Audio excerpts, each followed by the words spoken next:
In the midst of the darkness, Ronald J. Pant made his way stealthily to Mrs. Petunia Whipgumption's place of delights, a rather wonderful two-up, two-down, gaily-coloured corrugated iron teepee in the heart of the Forest of Thighs, where for 50 bob and a handful of shrapnel you could witness rare, strange, oriental dances performed by amputee baboons, specially trained by a fleet of shirtless mounties using potent hops and a curious concoction of bat excrement, tiger's gland, and rosemary.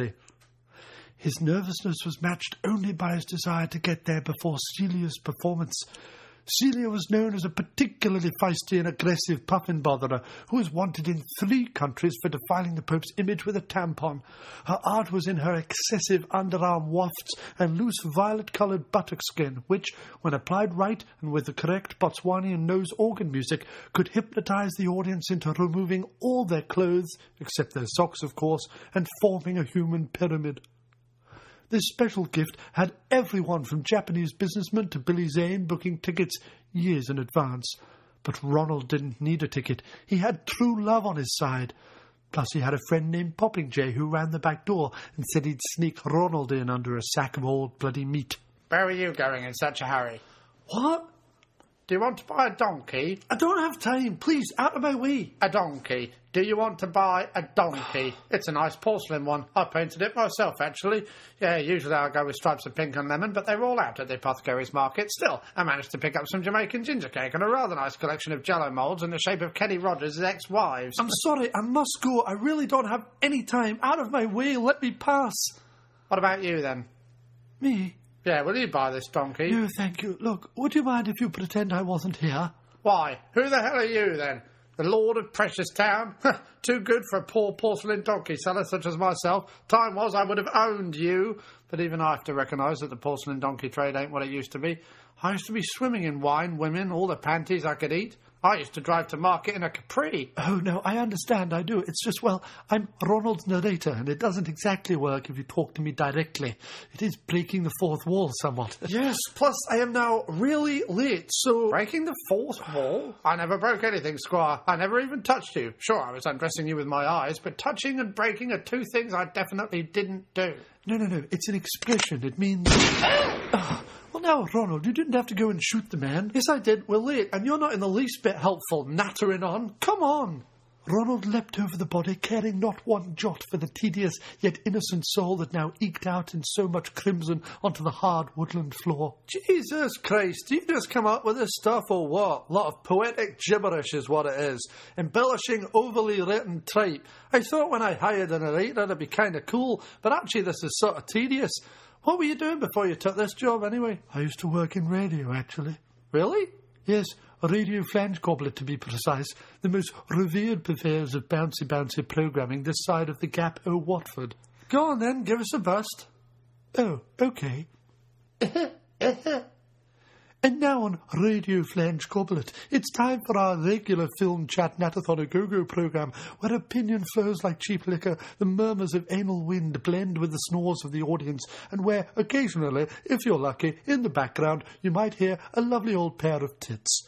Yes, that's right, it's the after-movie diner, and this week it comes from a great big old hole in the ground, covered over by some extra-large elastic pantaloons nailed into the earth around the hole with the snapped leg bones of accordion players who didn't survive the harsh winter. The special tonight is Face of Nigel Havers on a bed of pureed John Nettles' knees, liberally dribbled and glistening with essence of Helen Mirren. That's not bad. Very good. Now what? Now, this.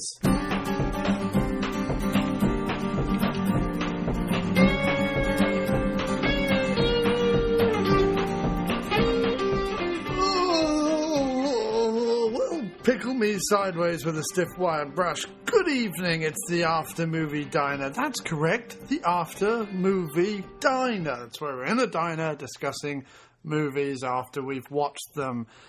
That's the idea. So, who wants to come with me right this very moment into the wonderful room of mail? Here comes the postman. I wonder what he has for me. There's something in his big brown sack. I wonder what could it be?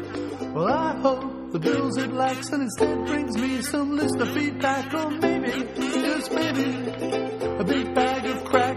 Oh, here comes the postman. I wonder what everybody has falling.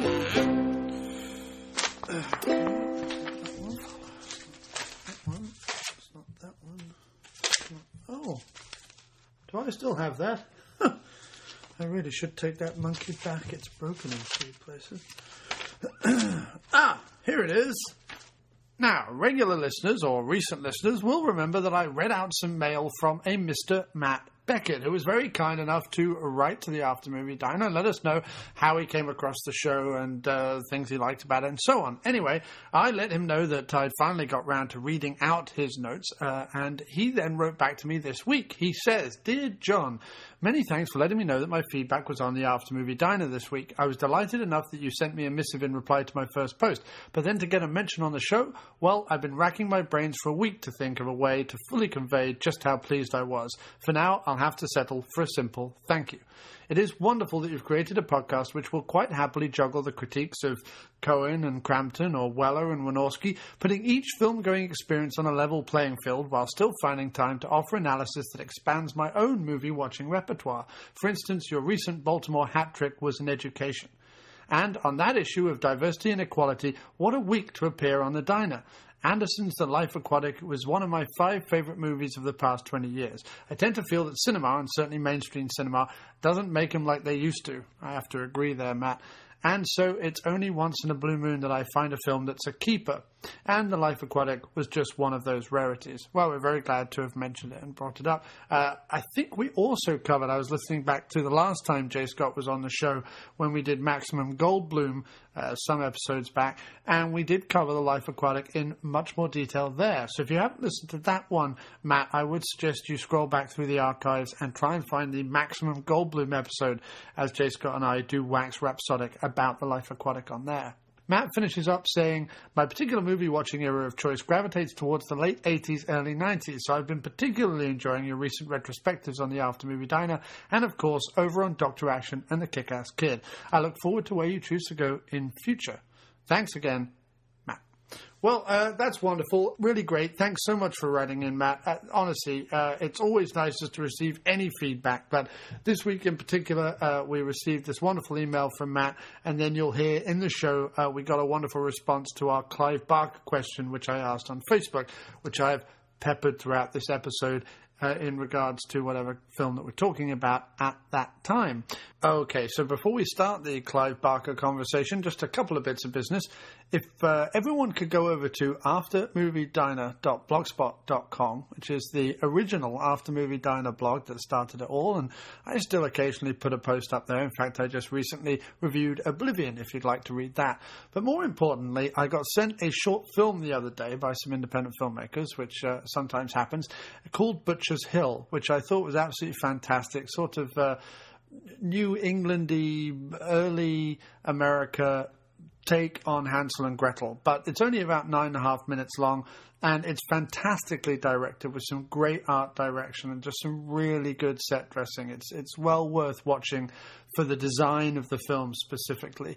Anyway, the short film is available on our website on aftermoviediner.blogspot.com, as is my review of the short and the press release all about a Kickstarter campaign to help fund a feature version of the short. So I would urge all of my listeners to go over and take a look at that. The other reason I would urge that they go to the blog as well is that you'll see that there are now some Amazon banners as well as some banners that say advertise here.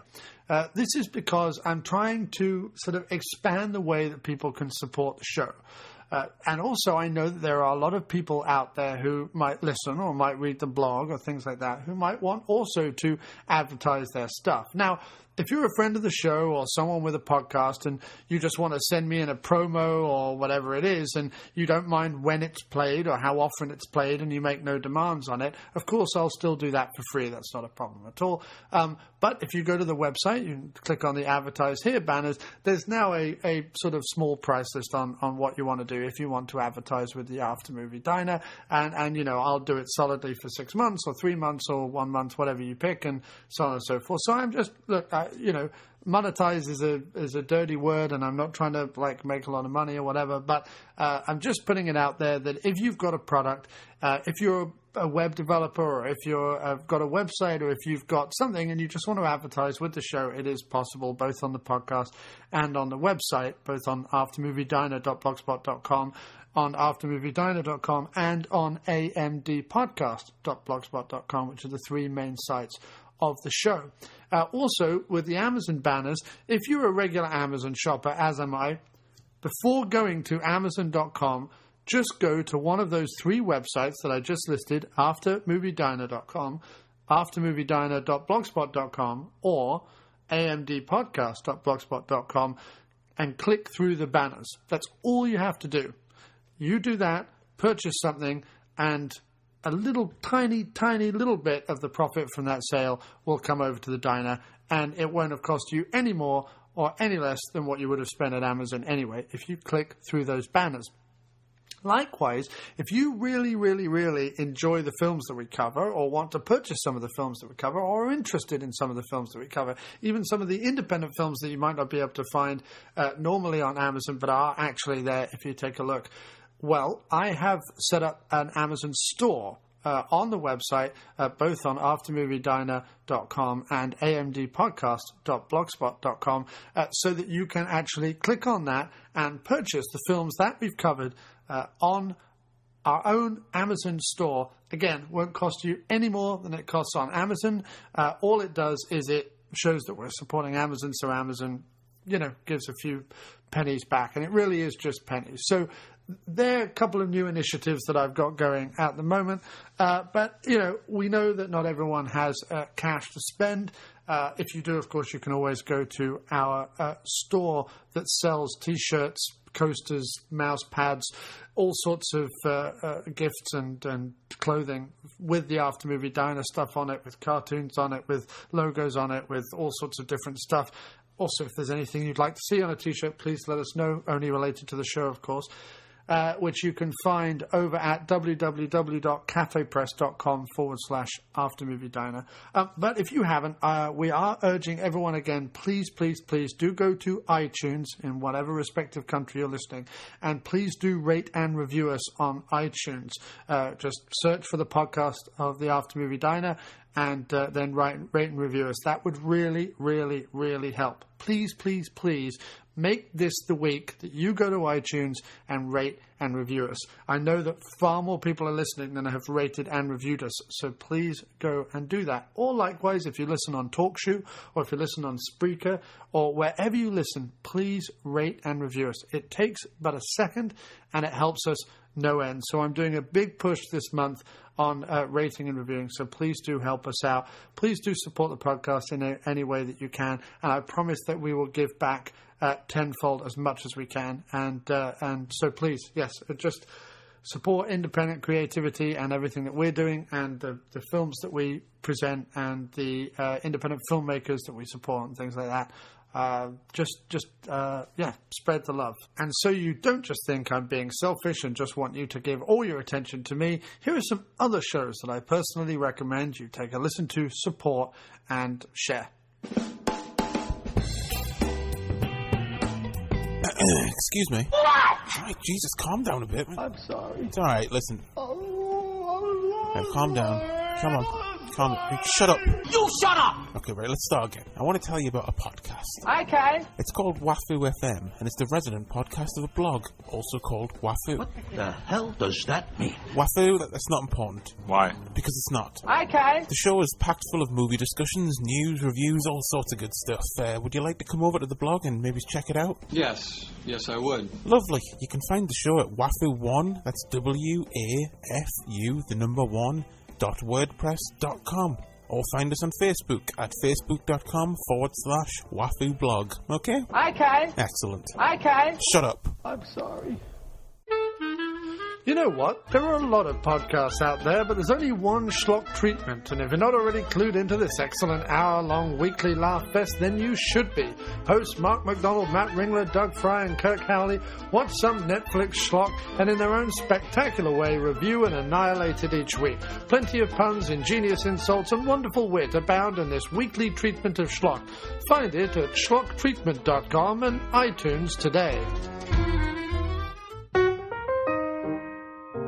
Good evening, folks.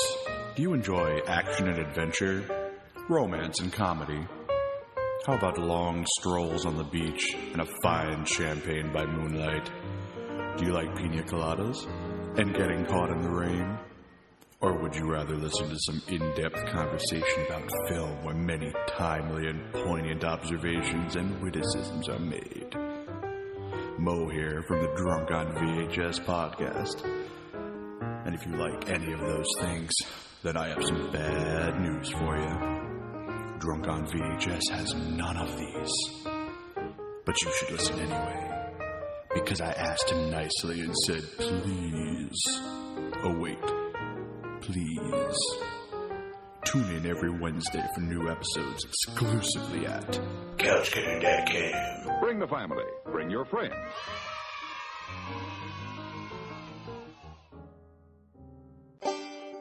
I know you. I'm watching you right now.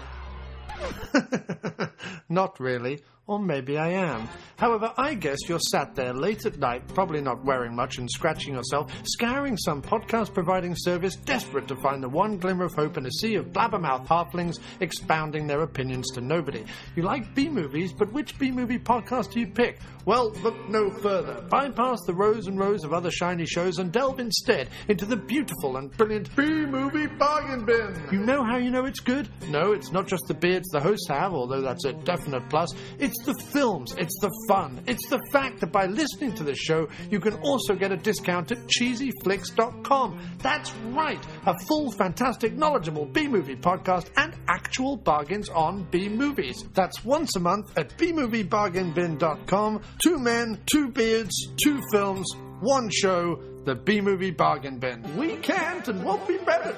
Come on down today to bmoviebargainbin.com, just off Route 49 next to the store with all the stuffed sheepheads in the window. With doggy.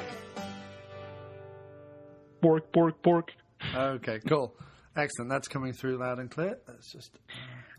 I just want to say that the Swedish chef doesn't sound Swedish at all. Okay, that's your first bone of contention with Anglo-American culture. Is that the thing? Actually, he sounds Norwegian to me. It doesn't sound... I don't know why he's called him the Swedish chef. It totally sounds Norwegian. That's a fantastic scoop for the podcast, so I'm going to include that definitely. Because, in fact, it was odd. I was thinking as I was coming home, I was like, okay, so I'm going to ask Filip a few things about himself before we start. But do you know what? The Swedish chef never entered my head. But I suppose it should have done, as he's the cultural touchstone that most English or American folk grow up with, I guess, about Sweden. Have you heard what Norwegians sound like? No, I'm not sure that I would be able to distinguish. They sound just like the Swedish chef. They're very goofy. They sound like that. Or Danish people. Oh my God, they're like vomiting their words out. It's just That's I don't fantastic. know why. Anyway, yeah. No, this is the best intro to a podcast I think I've ever had. Us discussing, or rather, you just launching into this opinion you have about the Swedish chef. I think that's fantastic. I'd never even considered it, to be honest. But I guess it's just is it a cruel generalization or a funny generalization about folks from your part of the world, Northern Europe? I'd say it's mildly cruel. It's not too cruel. It's funny. I know so little about. I mean, my touchstones really are the Swedish chef and Bergman, I would imagine, for Sweden, and so therefore I imagine. And of course blonde chicks. you must Sure. be known for blonde chicks. Of course, Swedish, large-breasted blonde chicks. Yes, you're right. That's my Exactly. third touchstone. Yes, completely. But anyway, we've set this record straight, and from now on, we will refer to him only as the Norwegian or nutty Danish chef. From now on, I'll write to Jim Henson Productions and tell him to change the name immediately. Yeah. But yes, let's start then. I'll just do my little introduction, which I never plan, I never really write out. So if I falter and fall all over myself, then don't worry about it. I'll edit that bit out. But okay, hello and welcome back to another episode of the After Movie Diner. And with me this week, something of an interesting treat. He is an internet guru. He is a gentleman that you want listening to your show, want supporting your show. He is absolutely fantastic when it comes to backing a podcast and sharing stuff and liking stuff and then getting involved. And then from there, we talked about various different movies and got into discussions and things like that. And it seemed natural to have him on the show. If he's not following your show, then your podcast is worth nothing.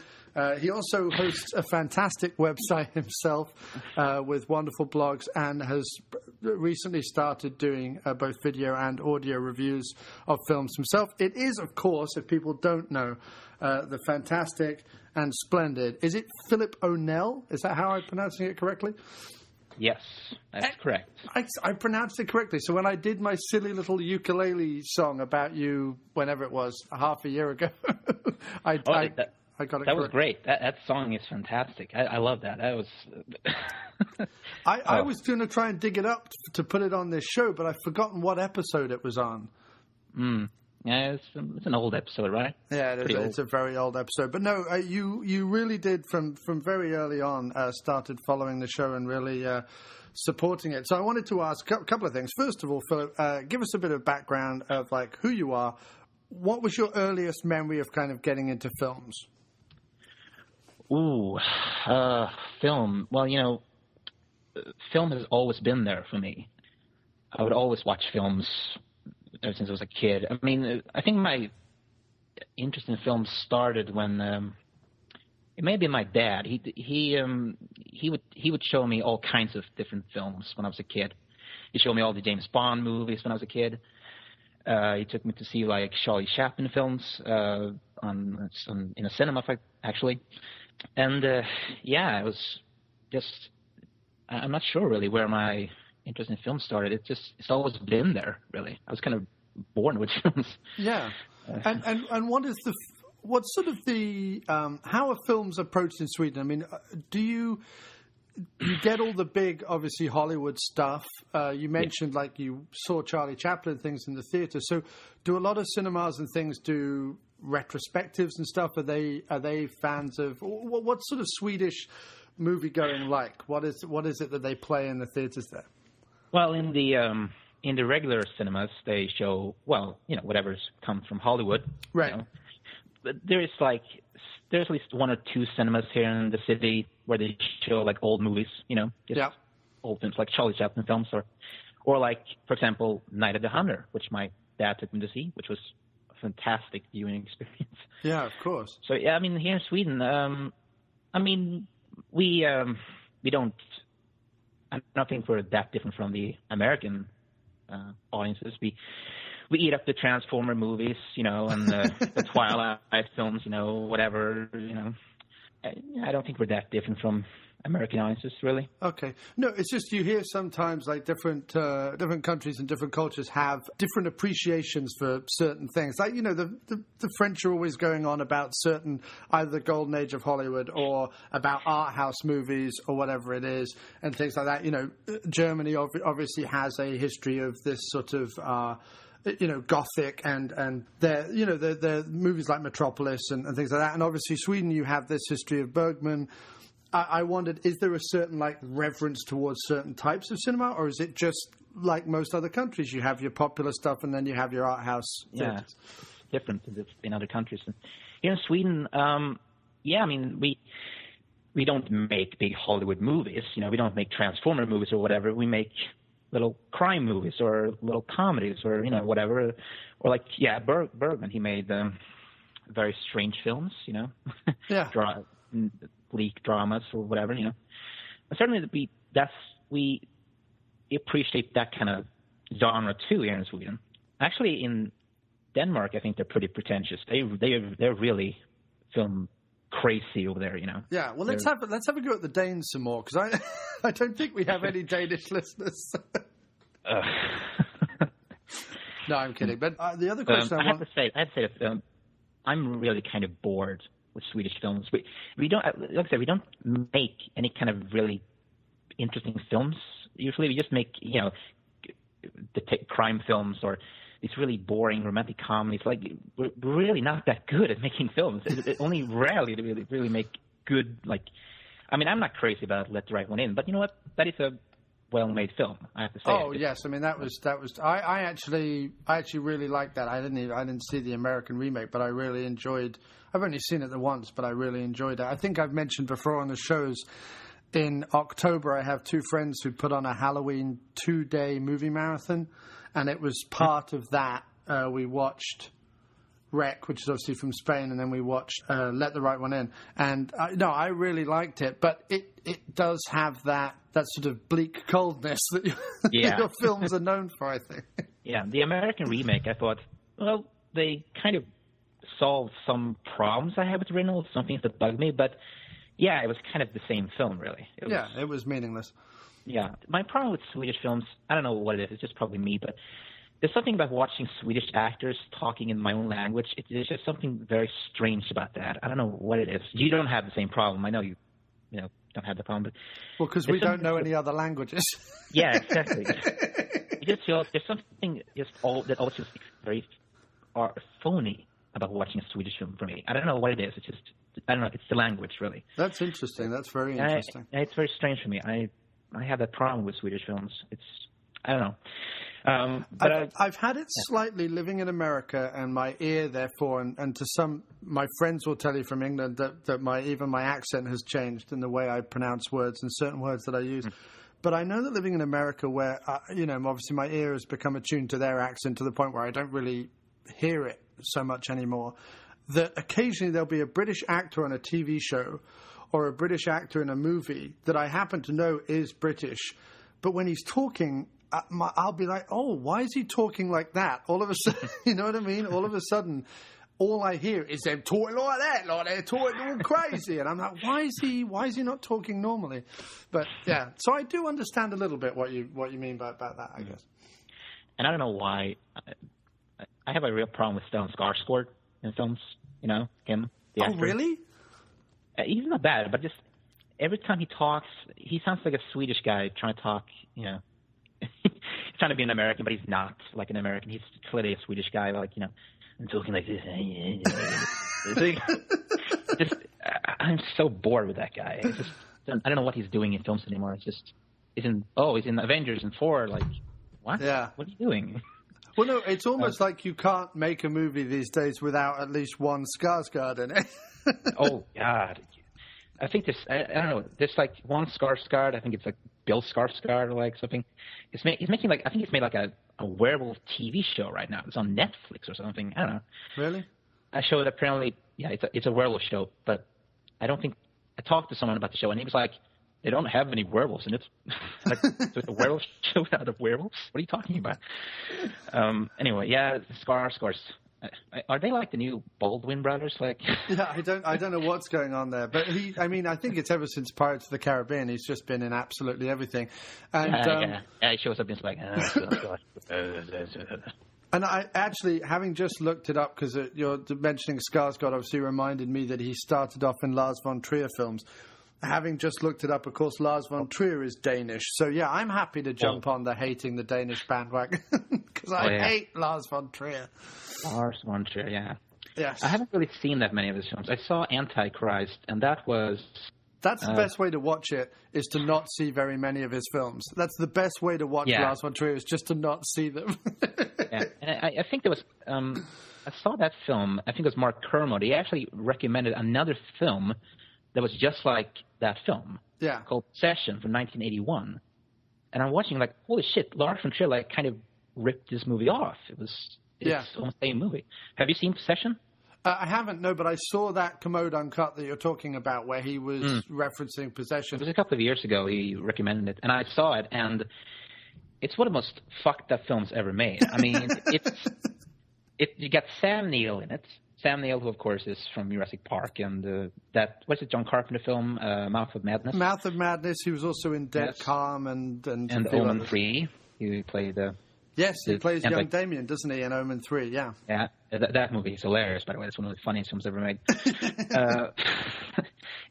Omen 3 is a film where he orders a bunch of dogs, this cute beagle dogs, to attack someone. Yes. And it's supposed to be horrifying. And it's hilarious. The dogs aren't even, they're wiggling their tails and they're licking the victims. There's nothing scary. Right, exactly. Anyway. At least in Omen 1, the dogs are somewhat demonic. They're Rottweilers. Right, exactly. Yeah. Scary stuff. But anyway, Possession is just, I can tell you this much. It's a very strange film. I mean, it's the kind of film that David Lynch would look at and just be like, "What the fuck is this about?" It would freak him out. It's about Sam Neill. It's about relationships. It's about him finding out that basically his wife is cheating on him with a giant Lovecraftian squid. Nice. It's really strange. Okay, and there's some really bizarre but great acting in that movie. You have to watch it because it's so fucked up. Yes, I do. And you've reminded me that that's one of the ones that I have to track down. The other question that I had was, obviously, it's certainly within my sphere of the shows that I listen to and the blogs that I go on and whatever. I see you all over the place, and you listen to the Schlock Treatment Show and my show and a bunch of other shows that I follow as well. Now, how did that come about? How did you? I mean, obviously you're online and you're into movies and things like that. But how did you find all of us and all that stuff? How did you come to be so active online and things like that? Well, I've been online for many years now, actually. At some point, I just started using Twitter and Facebook. I started communicating with other film geeks, and I think I know. I came across your show through David DeMoss. Right. I posted a lot of comments on his website. I don't know how I came across David DeMoss. I think I seem to remember I was searching for Halloween 2, and I just stumbled across his review of that film. Yeah. I read it. I was like, oh, I like this guy's review. It's I agree with it. It's a good review. Oh, no, David's a great guy. Yeah, he's a very good writer, and I'm extremely jealous of him because, frankly, I wish I could be as good a writer as he is. The way he talks about films, I'm not as good as he. And God, I wish I could be. Yes. I have the same thing. Whenever we have him on the show, I will talk, and I've said this before, but I will talk 15 sentences, and then he'll go, "Sure, you mean boom," and he'll nail it. One little, and actually, word he should be here tonight and talking with us now, because he could tell you probably more about. He could give you a much more, I think, interesting insight into Clive Barker's overall body of work than, frankly, I could. Like I said, I found your show, of course, through him. He was a guest on your podcast. I listened to your podcast, and I was like, "Who is this guy? He's hilarious! This is the funniest British voice I've ever heard. This guy must be like some sort of professional comedian or something." I was blown away by your podcast, and I immediately started listening. I haven't listened to all of your episodes because they're kind of long, Yes, they are. They're known. I've actually started cutting back, but only because I was going mental, because I now do 3 different shows. But I want to have a marriage and a life, and a job and everything. And after that, I think I came across Schlock Treatment for your podcast. And Schlock Treatment it's one of the funniest podcasts I've ever heard. It's one of the best ones. And they have this weird quality to them. They're like. Before, just 2 seconds into their podcast, they're immediately laughing about something. Yeah. It's great. And I can't keep up with those guys. They are quick and funny. I have to write all my stuff down, like all the funny things you think of about my show. I write them all down. It takes me forever. Being on their show is like dodging bullets. You just can't, or like trying to ride a horse and you've never ridden a horse before. Like, you just have to hang on for dear life because they're so quick and so funny. They should be famous. Those guys. They should have a huge podcast and a huge following because they're incredible. Yeah, and I think I remember, first time I listened to them, I was like, "Are these guys drunk or something?" They talk so weirdly. They're so. And I think I wrote that on iTunes, actually, like a review of these guys sound like they're drunk. Listen to these guys. Yeah, which they're not. I mean, they record. No, they're not. They record straight after work. Yeah, and so they are incredible. And just sitting, I like to go on their show because I think of them as mates now, friends, you know. And I like to go on their show just to hang out with them. I never feel like I'm any good on their show, but I love just hanging out with them and spending time with them and watching them kind of go. Yeah, and there's some episodes of Slot Creepin' I listened to that I almost died laughing. Yes. I mean, they're such a joy. They're great guys. And there are a whole bunch of other podcasts I've listened to. I think I listened to too many podcasts, actually. I think I need to. Because there's so many good ones and there's so many episodes. I'm like, oh my God, there's one episode where these guys are talking about Spawn or something, or G.I. Joe, The Rise of Cobra. Like, I have to listen to these guys. But there's so many of these podcasts, you know, and it's tough to keep up. So, yeah, I know exactly what you mean. You have to cut way back and just pick and choose. There's one podcast that I tried to listen to them, but I couldn't. It was actually a Clive Barker podcast. Or there was an episode on Clive Barker. I listened to them, and I couldn't understand what they were saying because they were all Irish. Right. So you were talking about Clive Barker. It was the thickest Irish accents. I couldn't understand what they're saying. It was unbelievable. No, it's funny because I listen to when I go on the subway and I listen to podcasts on my iPod, I tend to put it on ×2 because you can speed through 2 hours in the time it takes me to commute to work in an hour. And if it's a British podcast, even though I'm very used to listening to all different accents, you know, obviously growing up in England, it's a very multicultural society, so you hear lots of different accents, you hear, you know, different cultures and different European dialects and, you know, Asian and Indian dialects and things like that. But, if there's a lot of thick accents in a show, if I play it at the normal speed I normally listen to a show and things, I'm like you. I can't understand what's going on. I have to slow it right down, I'm very conscious of that. Like, I'm very conscious that when, you know, the show's got to be loud, the show's got to be something that you can listen to while on a subway train or on a bus or in a, you know, because that's where most people are going to be checking it out. And if you're not clear and if you can't hear what's being said, it's a horrible, because you're like, oh, I want to hear what you're saying and I really like the show, but, you know, it's difficult to hear you and it's not produced well enough, you know. So yeah, you need a really good mic, you know, to do podcasts, right? You need a really good mic. Also, that's just you have to be very entertaining. I think when you're doing a podcast, you can't just simply sit there and go like, this movie is very bad and blah blah blah, and this movie is very good. Like the person who listens to the podcast will get bored, right? Right. You know, you need to well, first of all, you need to have at least one more guy on the podcast. Yes.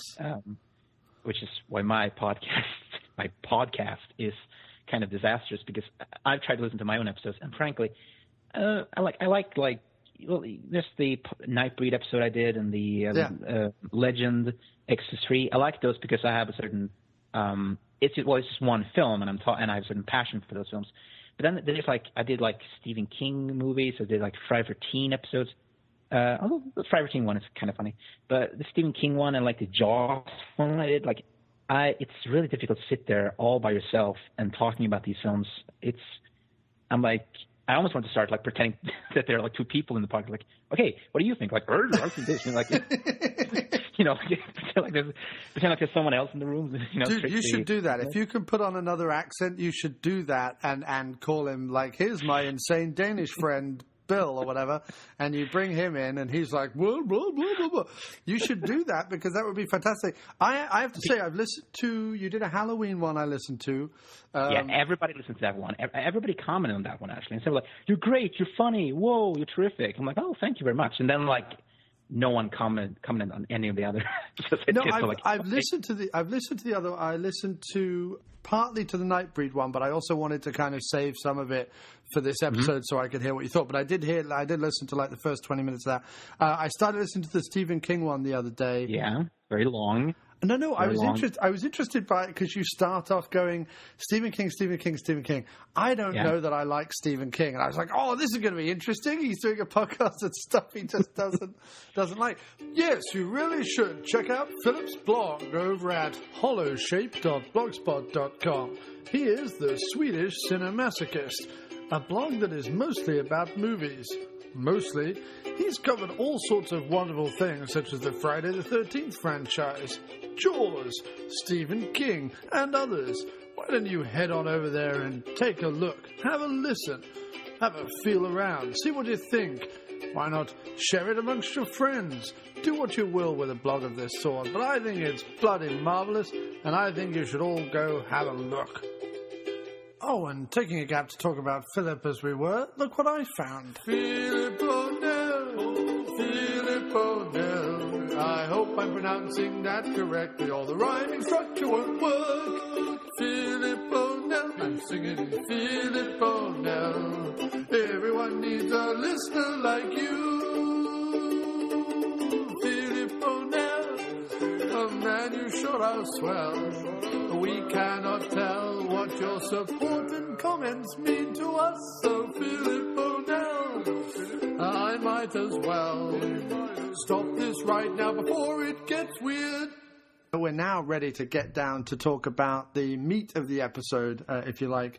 It's the Clive Barker films, which we're covering, which is Rawhead Rex, Hellraiser, Nightbreed, and Candyman. One of the reasons why this episode is being done in the first place is I think that a long time ago, Philip sent me a link to the, is it Occupy Midian? Yeah, Occupy Midian webpage, and then started sending me some things on Facebook about Nightbreed specifically, and sort of, oh, have you seen this? And have you heard about the Cabal cut and da-da-da-da-da?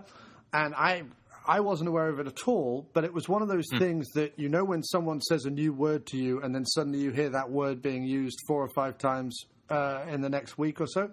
The moment you started sending me Nightbreed stuff, I suddenly realized that across the internet there is this big love for Nightbreed.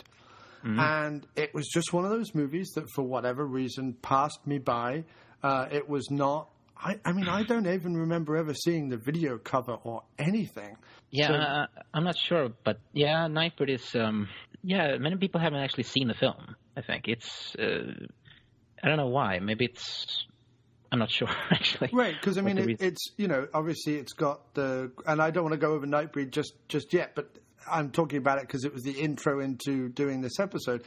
But, you know, it's got the Cronenberg performance. It's got Clive Barker. It's got a Danny Elfman score that's very sort of Army of Darkness like. And therefore, you know, and it fits very much into that when horror becomes more fantasy, like that fantasy horror thing that was happening around the early 90s and the late 80s.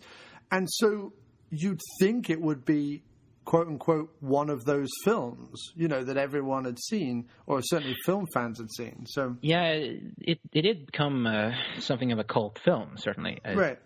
But no, it didn't really get the kind of cult following that, let's say, Night of the Creeps got.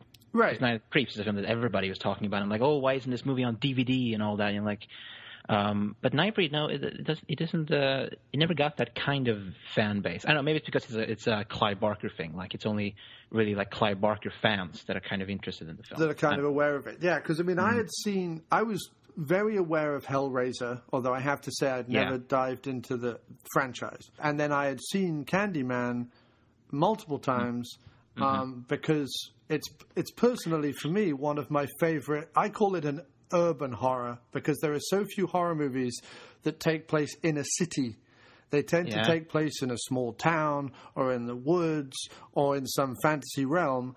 There's very few movies that take place as this does, like slap bang in the projects in the middle of a bustling city with these kind of characters.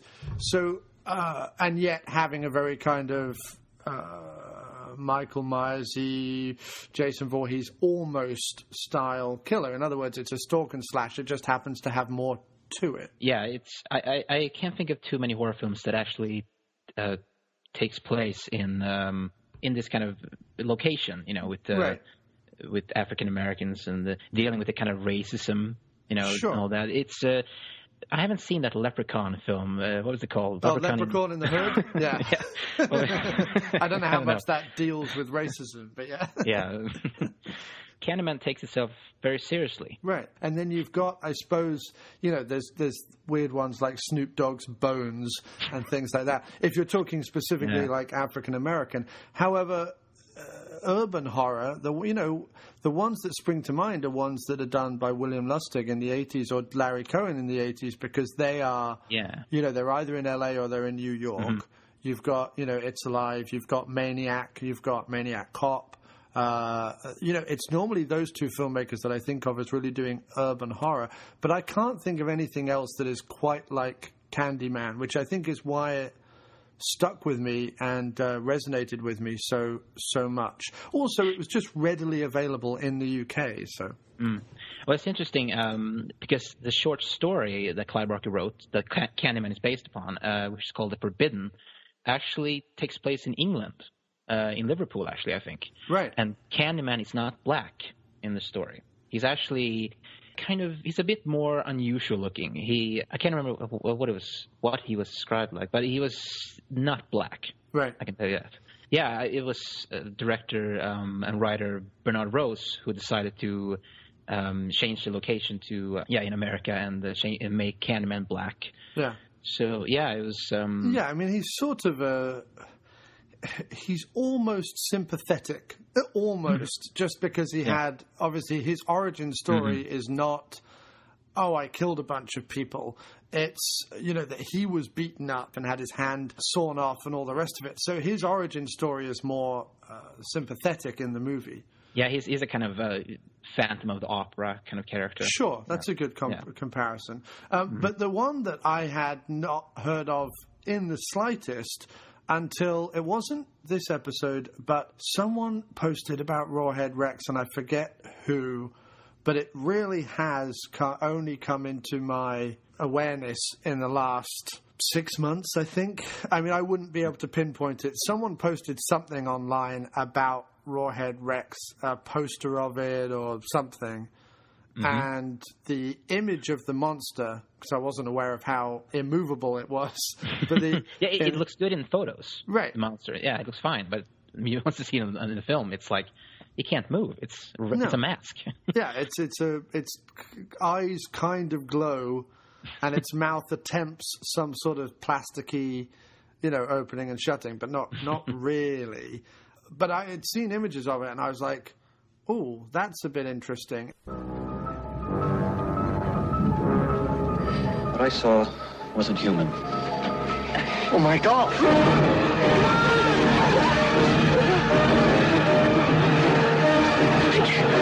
It was very tall. And what's more, it saw me. This thing.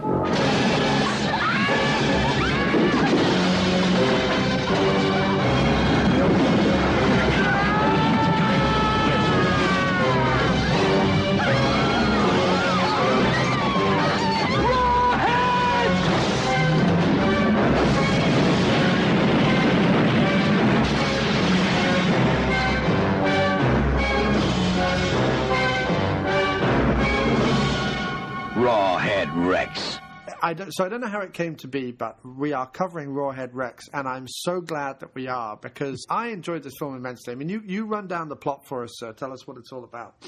Well, Rawhead Rex is based on the. It's not based on a novella or anything like that. It's based on this short story that's part of this. I think it's called the Books of Blood that Clive Barker wrote. Which is a collection of short stories, including Candyman, the Candyman short story. And Rawhead Rex is about in the short story, it takes place in England. And one day it's out in this field. This farmer is he's trying to remove this rock, this pillar. Right, obelisk. But once he removes that, a creature, of course, comes out from the ground, and it's Rawhead Rex. This utterly ridiculous beast. Yeah, that has existed since before Christ. And he was king here. He ruled everybody. And in the short story, they actually talked about like how he ate babies like they were popcorn. He just sat around and ate babies. He loves children meat. I don't know, they just smell really good. Fine. Which never really comes up in the movie. I mean, there is that little boy, but he doesn't really... Yeah, no. And this monster proceeds to, run rampage throughout this town. A lot in the story, a lot of killings, a lot of... stuff happens, but it's a monster story. In the movie, he destroys more crockery than he does people. But I was just thinking when I said about the baby thing, there is that odd scene at the beginning where the woman is pregnant, the farm lady is pregnant, and he kind of puts his hand over her pregnant belly. Yeah, that's not it. That's not how the short story plays out. In this. Right. The short story, because they make this whole thing, this whole deal in the film that he's afraid of pregnant women, which is retarded. Right.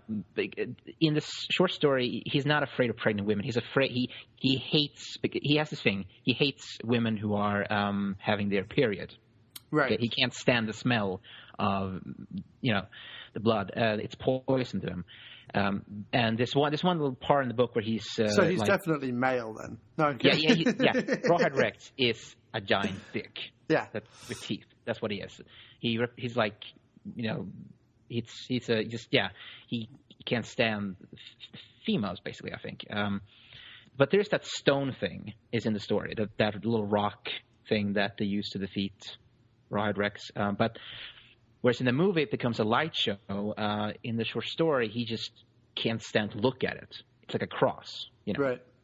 Like for vampires. And but the short story ends with like all the villagers just attacking Rawhead Rex and just beating the shit out of him, and the main hero just taking this statue and just smashing his head in with it. And that's how he dies in the short story. Right. That's how the story ends. Yeah, I think I made a comment on Twitter. Unfortunately, and Hellraiser and Nightbreed suffer from this as well. For some reason, in Clive Barker-related films, they seem to want to put in that it's not CGI. It's like animated, cartoon-like effect. Hand-drawn-like stuff, I think it's called. And it's, it would be fine if there was an example of where that worked. If there was an example of where that worked, then you could take them doing it to the point where, okay, this worked here, but it didn't really work. But at no point does that work in any of the films. Yeah, I think that Clive Barker talked about that on Hellraiser. Many viewers have commented about the poor quality of the special effects at the end of the movie. Clive Barker has explained that due to the very limited budget, there was no money left to have the effects done professionally after primary filming. Instead, Barker and a Greek guy animated these scenes by hand over a single weekend. Barker also commented that he thinks the effects turn out very well considering the amount of alcohol the two consumed that weekend. Him and a quote-unquote Greek guy. Yeah. Which, I suppose it's worth pointing out that Clive Barker is a homosexual. And that doesn't. I mean, that's absolutely fine. People can be. Yeah, not saying. But I'm saying that the whole idea, therefore, of him and a Greek guy getting drunk and doing animations on Hellraiser might explain why the animation at the end of Hellraiser looks so bad and why nothing really got done. But anyway, carry on. Anyway, Rawhead Rex. They changed a lot when they made the film. Did they change a lot from his screenplay, or did he change a lot when he wrote it? Yeah, look, the thing is, the first film that he made, it's the director, George Pavlou. Same director, right? Who made this other film before called Underworld with Barker. And that didn't turn out very well. But still, they made this film. I don't know how that happened, but I think it was Empire Pictures or something. They had this... Clive Barker made some sort of deal with them, I think, or something. And with this film, he did write the first draft. I understand it, Barker. He wrote the first draft of Rawhead Rex. But apparently then he had no control of the film. He was not allowed to be on the set or whatever, So the whole thing he had no control of the film and how it turned out. And you can tell watching the film that if you read the short story, especially like, oh my God, this is nothing really, in a way, like the short story. It's kind of like, I read this review, I think, of Watchmen by Hack Snyder. Yes. Thank you for calling him Hack Snyder. Yeah. Where someone described the whole film like, it's kind of like karaoke. It's like someone is singing the song, they're singing the lyrics, but they don't understand the lyrics. Right. That's what Watchmen was like, and that's kind of like what Rawhead Rex is like. It's like you have a scene from the story. It's the same scene, but it's like the filmmaker just didn't understand what that scene was about. So it's bad. It's just bizarre when you see it. Like when Rawhead Rex like pisses on the guy, Yeah. For example. Well, it's seen in such. What's funny about the pissing scene is that it's seen in such a long shot. Now, okay, I imagine they probably thought it was too grotesque to show it in a close-up, but you don't really fully. If people hadn't have been posting when I posted, "Oh, we're going to be watching Rawhead Rex," and everyone was like, "Oh, he pisses on a priest." If people hadn't have said that, I'm not sure that in first glance I would have necessarily got it.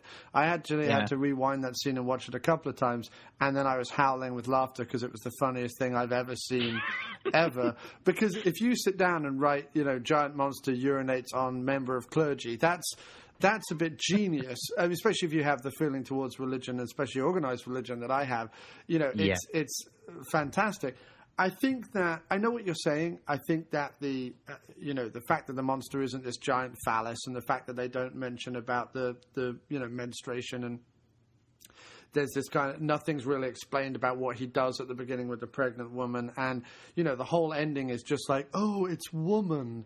It's a statue of a woman, and therefore women save. This whole nonsensical thing, because it's not like the guy, the Rawhead Rex was. That ending has no bearing on it. If Rawhead Rex was definitely going around and doing sort of misogynistic, violent, rapey things or something, you could go, oh, but it's woman because they're perfect to save it. Or if it's based on the original short story and you've got all the things that Rawhead Rex has, which is, to be fair as well to the filmmakers, it's easier to write in a short story.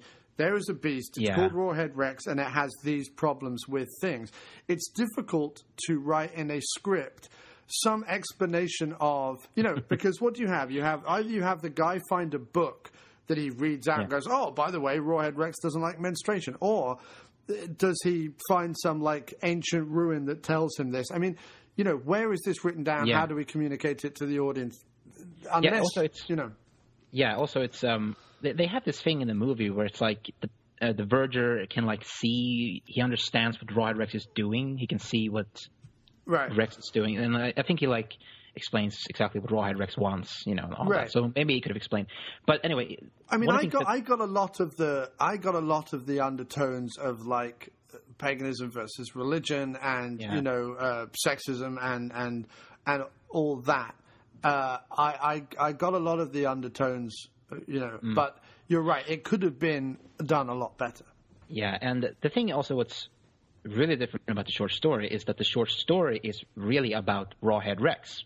It's actually, we see a lot from his point of view in the story. Right. He just looks at a car and it's like, what kind of animal is that?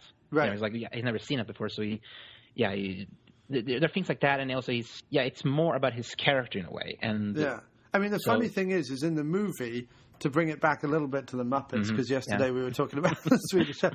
He looks, that giant character in the Muppets. He's in the original Muppet movie, and he's also in the latest one, Sweetums, who is that giant character but very friendly, but has that enormous head, but has that kind of ragtag body with big feet and big hands and kind of lollops along. Well, Rawhead Rex looks like Sweetums if you'd replace the big Muppet head and put on just this sort of rubber, inanimate, glowy-eyed kind of bull monster thing. Because it kind of looks like a bull boar kind of thing, and without the tusks, and with weird kind of clearly electronic glowy eyes. I think he looks like a cross between a baboon, some kind of gorilla, and a punk rocker. Yeah. I mean, it's a pretty and weird... he's got this mullet. This hilarious mullet. Right. What were they thinking with that? Well, it was the 80s. Everyone had one. No, and I think that the problem with it is that I think you could sell it if the guy acting the role was better. Everyone talks about the way that Kane Hodder plays Jason Voorhees. It's better than everyone else because there's a certain humanity. He brings to it a certain quizzicalness. He brings whatever it is that he brings to it, a certain like demonic presence or whatever people like about a certain performance of a dude in a mask.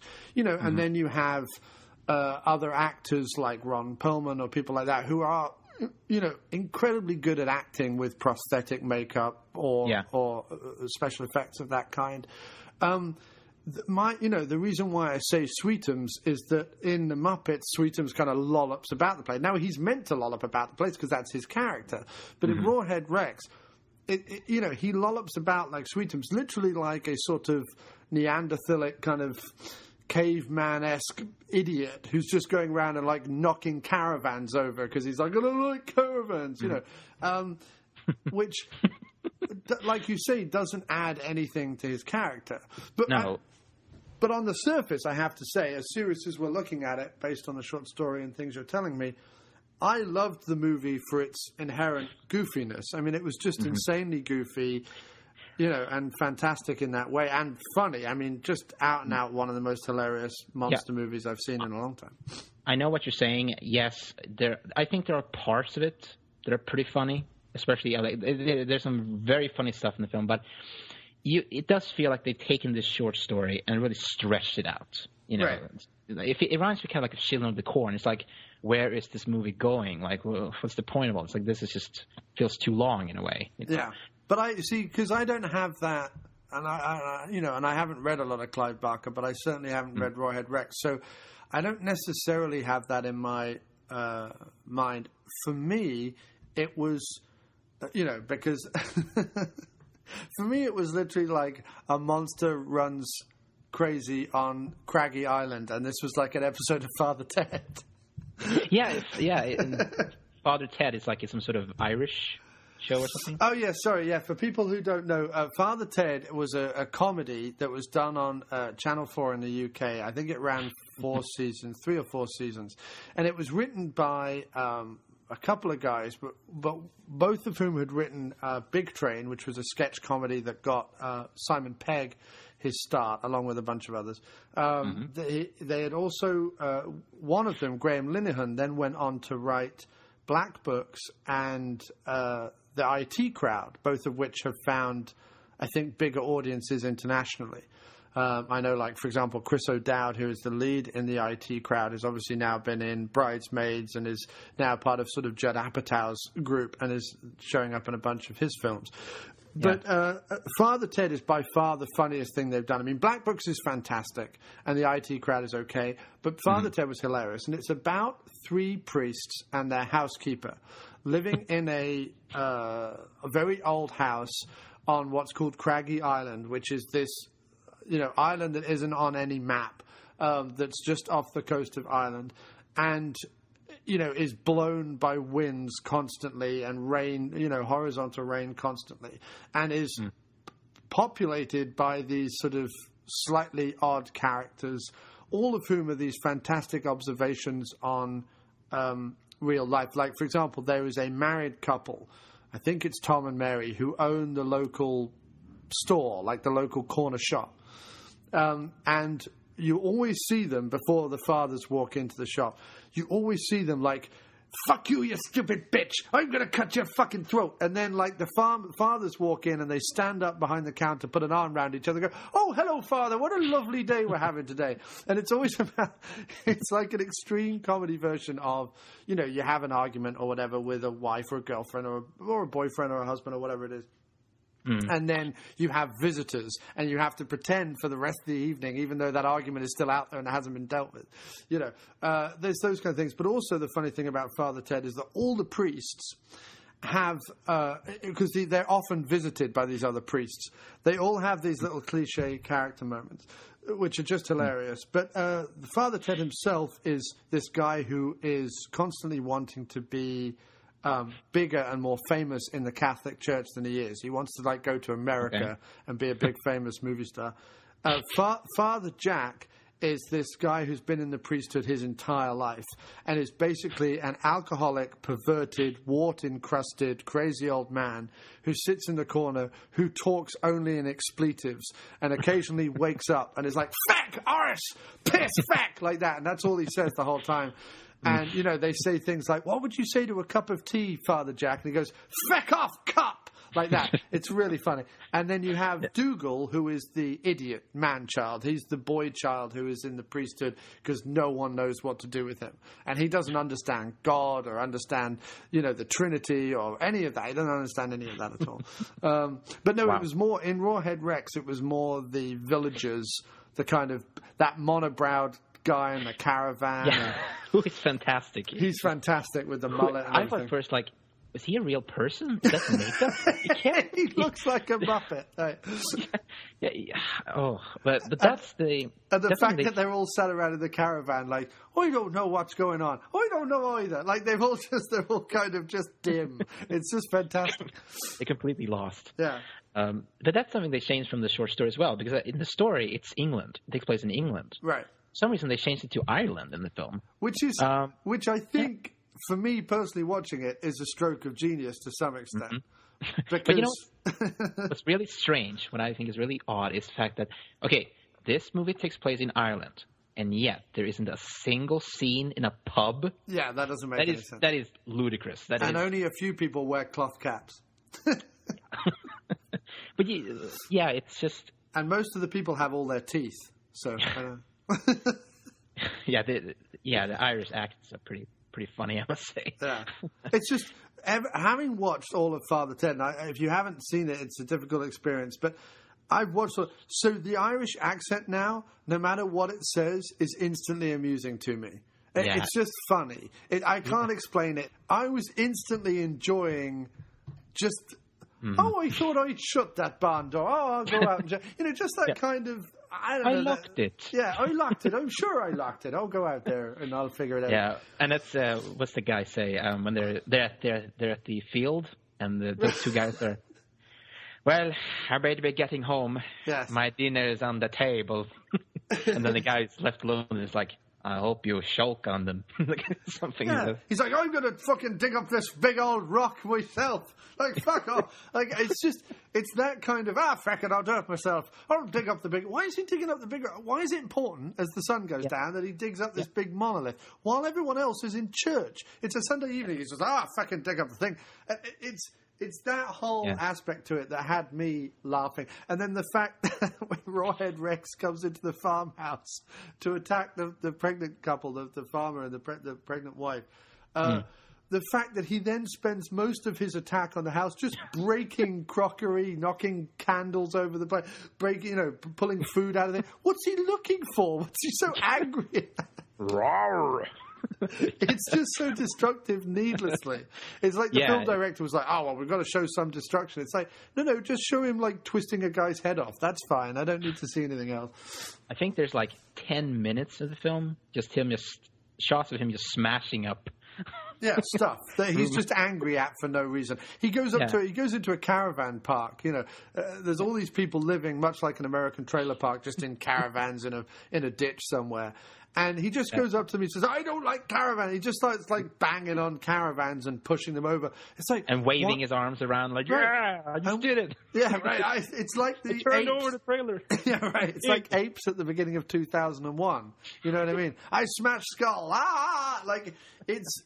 And then of course there's that wonderful scene. The best scene in the whole film is him tearing apart the caravan park. It's my favourite bit in the whole bit. It is pretty funny. But him pulling that woman out of the window and contriving to tear her dress clean off was phenomenal. That's such a pointless...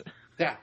That was like, we've got to get tits into this movie. And it's like, I don't know. Yeah. Could you not have had... Because at one point... The theologist and historian, who is our main protagonist, he's there with his wife and kid. And his wife, at the middle of the movie, suddenly gets all horny. And it's like... just out of the blue. It's such a hunk. Yeah, right. And you're like, this guy couldn't be more nerdy if he tried. And that actress is pretty horrible. Oh, she's atrocious. God, she's terrible. She sounds dubbed. doesn't she? Her voice is very strange in film. I wonder if like she was some sort of Irish actress maybe who got dubbed over into American. Yeah, she's got a very weird voice in the film. Yeah, but she gets all horny. Yeah. Yeah, and at the end of the film, when she's just, when she sees I think when Rawhead Rex just killed the verger, and she's like, "Oh my god!" She's really terrible. Yeah, her screaming is not good. And then at the end of the scene when they're fighting, she's like, "Howard!" Yeah. Just really bad. But if they replaced her with woman happy to get her breasts out, if they've replaced her, I mean, she was perfectly good looking, and then had a sex scene in the movie. That's because she got all horny. That's how you have your breasts in it. I don't understand the point of having breasts just because he tears her dress clean off as he pulls her out of a caravan and throws her against a tree. How do you prepare for that kind of scene? I always wonder about the kind of things like, here's a scene where you would get your dress torn off. Right. Well, you don't wear underwear for starters. Yeah. She wasn't wearing any bra. Yeah, people didn't wear bras in the 80s, right? In Ireland they probably didn't have them, or it was against God's will or something, or couldn't afford. Yeah, or they had like knitted ones. Old women wore like knitted ones that they'd made themselves out of some potato sacks or something. Yeah. But there is I have no Irish listeners left. Sorry, go on. They had no internet in Ireland. Come on. Yeah, no, you're right. Anyway, you're right. That too is knitted. Sorry, Karen. The acting in this movie is really, really bad. Across the board. It's just incredibly bad. And I don't think most of the people in this movie are actors. I think they're probably just real villagers. Yeah. They probably had such a low budget. They were like, hey, you guys want to be in a monster film? Sure, lad. Yeah, yes. Sure. All right, I'll come down and do a little bit of filming on your old film there. Oh, that sounds like a wonderful fun. Yeah. I think that you're probably right, and I think that's why it endears me to the film even more. I mean, Yeah, because that guy in the trailer, the guy who's so fucking ugly, that can't be an actor. He's incredible. Hunchback, he's wearing braces, he's got his brown mullet, he looks like he's been on a 3-day bender with the Who. He's got eyebrows and he's insane. Yeah, I posted that on your Facebook page, and I put that little quote there. What I saw wasn't human. What I'm looking at isn't human. Yeah. Which is just terrific. But the king of bad acting in this movie has to be the verger. I mean, he is unbelievable. The guy who plays the verger. The guy who gets pissed on, or the older guy? Yeah, that's the verger. Okay, because there's also the older guy who is really, really bad as well. Yeah, that's the Reverend, yeah. Yeah, that opening scene when they're in the church and they're singing, like, Hallelujah, Yeah. Did you also expect Mr. Bean to be sitting there? Right, exactly. Seeing that falling asleep, like, oh. Yeah, right. I remember, because I went to a school that had chapel and stuff, I remember the interminable tedium of that, and I've always found the further you get away from organized religion, like if you're born into it and you go all the time, it seems normal. Everything seems normal as you're growing older, because you accept what you find around you. But the moment you step away from it and you look at it, it looks more and more like a cult. It looks more and more like there's one person up the front and the rest of the people are just blindly singing or saying or listening to whatever nonsense. It clearly goes in one ear and out the other. So whenever I see scenes like this with them all like, I will praise him, it makes me laugh. I can't help it. I'm just like, oh, that's hilarious that people do that with their time. Yeah, when I was a kid, I also had to go to church when I was in school. We used to do that.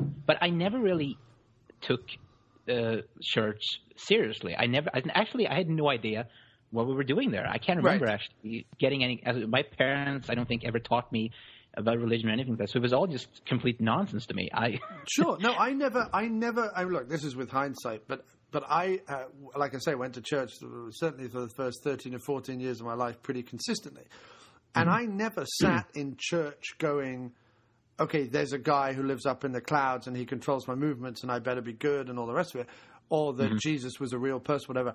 I used to sit there and listen and sing the songs or whatever, but I thought this was just what adults did Like, I just thought this is what people did, so I need to do it. In the same way that we eat food and we take a shit and whatever. On a Sunday, or in the case of schooling every morning, you just go in for an hour, someone tells you a story about, like, you know, you shouldn't hit people in the face or, you know, whatever it is. And you go, oh, okay, I won't hit people in the face then. And then you go back your day. I never had a sense of belief. When people talk about belief in UFOs, belief in religion, belief in ghosts, when people talk about, I don't have that part of my brain that knows what that means. Yeah, me too. When it comes to religion in films, sometimes I can accept it in, like, you know, The Exorcist or something. You know, it works because it's a kind of a fantasy. You know, of course, you're supposed to, in this universe, there are demons. Okay? Right. God is good and the devil is bad, and that's what we're going to... Yeah, of course. Okay, sure, fine. But also, the thing about a movie like The Exorcist is that it doesn't, you know, it's not telling you to get down on your knees and start praying. You know, it's not that. It's about, you know... It's about more than that. You know, it's about good and evil, and I think that's what misses in Rawhead Rex is. I think the point of Rawhead Rex, or one of the reasons he wrote it, although there's obviously lots of reasons he wrote it, but one of the reasons to write it is to say, look, you know, just because there's Christianity now doesn't mean it's always been around. It doesn't mean that that's entirely the truth, and it doesn't mean that that's the answer. I think that's what he's trying to say, because he's trying to say, here is this monster from pre-Christ that kind of blows all your theories all to hell. Yeah, they make him out to be like the devil or something in the film, Rawhead Rex.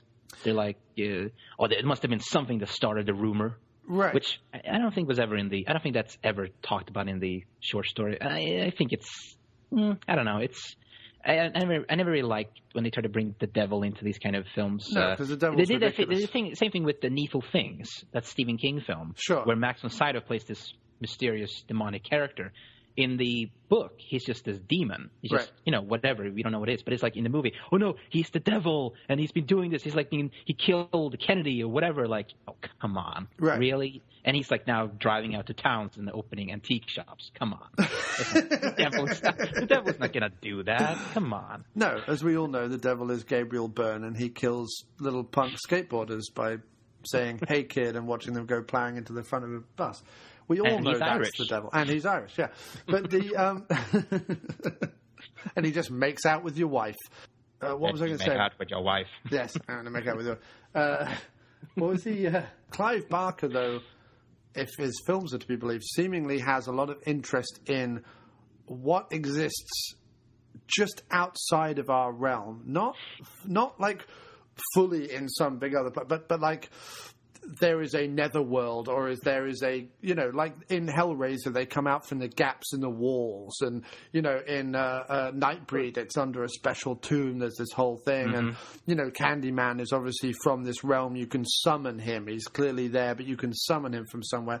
And Rawhead Rex has just been asleep underneath this obelisk until, you know, someone wakes him up. There's this idea of, okay, I might not believe in religion, but there are these other realms, other worlds, other dimensions, maybe. Yeah, the Bible doesn't have all the answers. Right. Clive Barker's films, they don't. And there seems to be this recurring thing with the priests. Like, there's a priest in Rawhead Rex, and there's a priest in Nightbreed later on. Right. Which basically kind of throws away his religion. It's like, holy shit, here is a real God, in a way. Yeah. You know, so I don't know what Clive Barker's relationship with Christianity is. I think he said he's kind of Christian, but he's not, you know, your typical Christian person. Right. He has some belief, but he doesn't believe in what other Christians believe, I think. Right. Which I don't fully understand what that means. But I mean, no, because if you say, oh, I'm not really religious, but I've read what Christ said and I kind of agree with it, then that's fine. I understand that. But if you kind of go, well, I sort of believe in God, but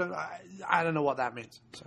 Yeah. Well, you know, every one of these kind of, you know, authors have their own ideas of afterlife. I mean, like, or gods. You know, like Alan Moore. Do you know who he is? Yes, of course. Yeah, Alan Moore, yeah. He believes in a snake demon. He worships a snake like God or something. Good, you know? Good. Which is cool. You know, it's okay, fine. Yeah, I mean, it makes about as much sense as anything else. Yeah, and he has a fantastic beard. too. Oh, he has a tremendous beard. He's one of the beardiest comic book authors there are out there. Graphic novel, authors that there are out there. I watch it. But as for Rawhead Rex, the Verger, his character, it's like he's this weirdo before he becomes possessed or whatever. Yeah, he's always an arsehole. He breaks his camera. There's a strange little sequence in the church after they finish singing like Hallelujah, and like you got the pregnant woman there. I don't know, did you notice her? No, I didn't notice. No. And she's kind of laughing, giggling, looking at him, and like turning to her friend. And then like the Virgin looks up and is like, huh? What did you just do? So there's something going on there. I don't know what it is. It's like they don't take him very seriously or something. Yeah, I mean, he ends up in this movie just being the sort of Renfield to Rawhead Rex's Dracula in a way. And I thought maybe like, it's just going to be – maybe was there perhaps a scene that was cut from the film that would explain it? Like, I don't know. Maybe there was a scene in the pub, like where the main character goes to the pub and it's like, hey, guys, like, what's the deal with the Virgin? And it's like, well, lad, like one day the Virgin just suddenly came in here. He was completely naked. He wanted a drink and he was shouting like, there is no God, and he was drunk. Like something, anything like that. Sure. I needed to see that Virgin naked. That's what I felt. No, I'm kidding. He's naked in the short story. Oh, thank God he's not naked in the movie. No, it's, to me, final thoughts on Rawhead Rex, and then I wanted to read some of the feedback we got on Facebook quickly. But my final thoughts on Rawhead Rex was that it is for me, a funny, silly monster movie that is endlessly enjoyable. I mean, I will be watching Rawhead Rex again probably every year. It kind of goes... It doesn't intend to be, but it is a sort of fun horror comedy monster movie that I can look past the special effects and I can look past any message or non-message that the film is kind of bandying around. But, the other thing we haven't mentioned really is the people in the police office are just incredible. They're just so ludicrous They're as well. Incredibly pointless. You get this whole kind of detective thing going on? Like, who could have done this? Yeah, must have been a group of hooligans or something. Like, why are we watching this? Yeah, must have been some... It goes nowhere. Some rapscallions up to some shenanigans, yeah. And then it shows them the drawing, like, God almighty. Yeah, right. No, it's one of those films that you really have to see. It should be a lot more popular than it is. I think another problem is that George Pavlou is one of the worst directors. Well, ever. He hasn't done anything much since, has he? No, he's just done Underworld and then some other film in the 90s. He's just disappeared. I don't know what happened to him. But he does a really bad job at this film. I think if this movie had been directed by someone like, I don't know, George P. Cosmatos. Oh, yeah, you can't beat Cosmatos. He can do whatever he wants to do. He's incredible. Yeah, at least he is a visually kind of exciting director. Right. Pavlou really just... Every single shot in this movie looks like it was shot by, like, second unit or something. Yeah. Yes, I mean, it's worth to say that while Nightbreed, Candyman, and Hellraiser have a polished, glossy... shiny late 80s, early 90s sort of almost Raimi-esque kind of look to them. Yeah. Rawhead Rex does not share it and is a sort of, Rawhead Rex literally looks like... Have you heard of the movie With Nell and I? No, I haven't. Okay, it's a British movie, or Local Hero or something like that. It literally has a sort of British independent film look to it with a monster. It looks like, here's a film about farmers in the Dale who run out of peas or something, but they happen to have stuck a monster in it. Did you see what the actor who played Rawhead Rex, do you see what his name was? No, I didn't see. What's his name? Heinrich von Schallendorf. Of course, because he's probably some 8-foot mad Middle Europe kind of nut job. Here's what Clive Barker said. I drew this big dick, and they said, it looks like a dark dick to us. I said, you've got it.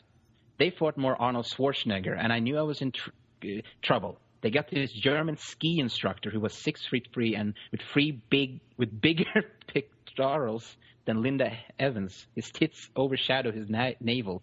They got it all completely wrong. I whined at them a little bit, and they said, get out of our face. Could you see a Guillermo del Toro doing a more faithful adaptation of this with maybe like Doug Jones as like a tall, skinny, penis-looking monster? Maybe. Actually, Clive Barker has said that he wants to remake Rawhead Rex. which I'm fine with that. It's his story. He can do whatever he, Oh, yeah, no, I've got no problem with them making it again. However, I don't know. It's my sense of humor doesn't allow me to critique this movie to the point of saying it's bad or whatever. It's such a joyously ridiculous romp of a monster movie that I have to enjoy it. Because there are scenes, like we say, where for no reason he shows up at a farmhouse, for no reason he kills a bunch of the farmer, then for no reason he goes into the farmhouse, the pregnant woman runs upstairs, and then for no reason destroys all the crockery in the house. Then, and doesn't even kill her. Doesn't even kill her, then comes back down and for no reason drags the farmer around with him for a little bit. And there's this long scene of this guy coming to the house and like walking up to the house and seeing the pregnant woman there, and she does this scream. Yeah, it's right. Like, that goes on forever. Just all the and the verger. His lines are incredible. Get upstairs, fuckface. That's my favorite bit. Yeah. God waiting. Did you also one of the funniest? There's some funny lines in this movie, like when the cop asks the main character, "Would you like a cup of tea, sir?" "Why don't you go fuck yourself?" "I'll pass it around, sir." Something. And then it's like when he's being attacked, the Reverend, and he's like, "Get over here!" It's like, and the cop is like, "Huh, Reverend? Is that you? But where are you?" "The church, damn you!" That was a funny line. That was actually like, okay, that was a genuinely, like, intentionally funny line. Yes. No, I agree. No, I think it's worth a watch. If people haven't seen it, track it down. It is online. It's on Blip TV. Yes, it's on Blip TV under the horror channel. But if you Google Rawhead Rex, you can find it. I'll post the link on the page. But I would definitely suggest people watch it. I'm just scrolling through because I did ask the question on Facebook this week. Today's discussion, Clive Barker films, which you like, which you hate, which you have yet to see but want to. We want to hear from you. And I'm looking down for Rawhead Rex feedback. Feedback. Oh, yeah. Feedback. Mark Burns, one of our regular contributors to the Facebook page and listeners, wrote, "Rawhead Rex is a personal favourite. It's so bad it's good. Low-budget gore, a passable monster, lovely Irish locations, and a priest getting urinated upon." And then he says, "I like what I've seen of the Barker adaptations. The first 3 Hellraiser films, the quality started to dip in Hell on Earth, and I stopped halfway through part 4. Candyman was okay, a nice vehicle for Tony Todd, but I didn't see any of the sequels. And I would like to see the extended Cabal cut of Nightbreed, as I'm stuck with the VHS of the theatrical release. I've also yet to see Lord of Illusions, Underworld, and The Midnight Meat Train 2. Too little time, too many films." And then I'm trying to think if there's any other Rawhead Rex comments. No other Rawhead Rex comments. So, my friend Chris Jones said, "Rawhead is hilarious, and again, another cool monster." I like the look of the monster. He just doesn't move. Yeah, he just... Sometimes they use a guy in a rubber mask, and sometimes it's an animatronic head. Right, and I found his glowing eyes, the little red LEDs that are imprinted in his sockets, quite funny. And he's cross-eyed. He's cross-eyed. Yeah, you notice kind of weirdly. Well, he's just goggle-eyed in general. Yeah, so with that, we'll move on to Hellraiser, which is going to be an interesting discussion. Just because I have certain feelings on the film, which will be interesting to discuss, I think. I have seen the future of horror. His name is Clive Barker.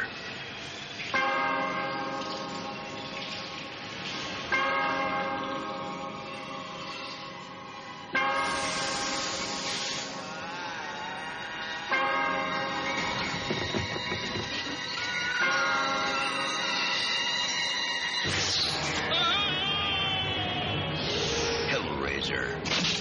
Beyond any terror you have imagined. A nightmare. No. Unlike anything you have witnessed, is born. Because within these walls, the unholy is unleashed.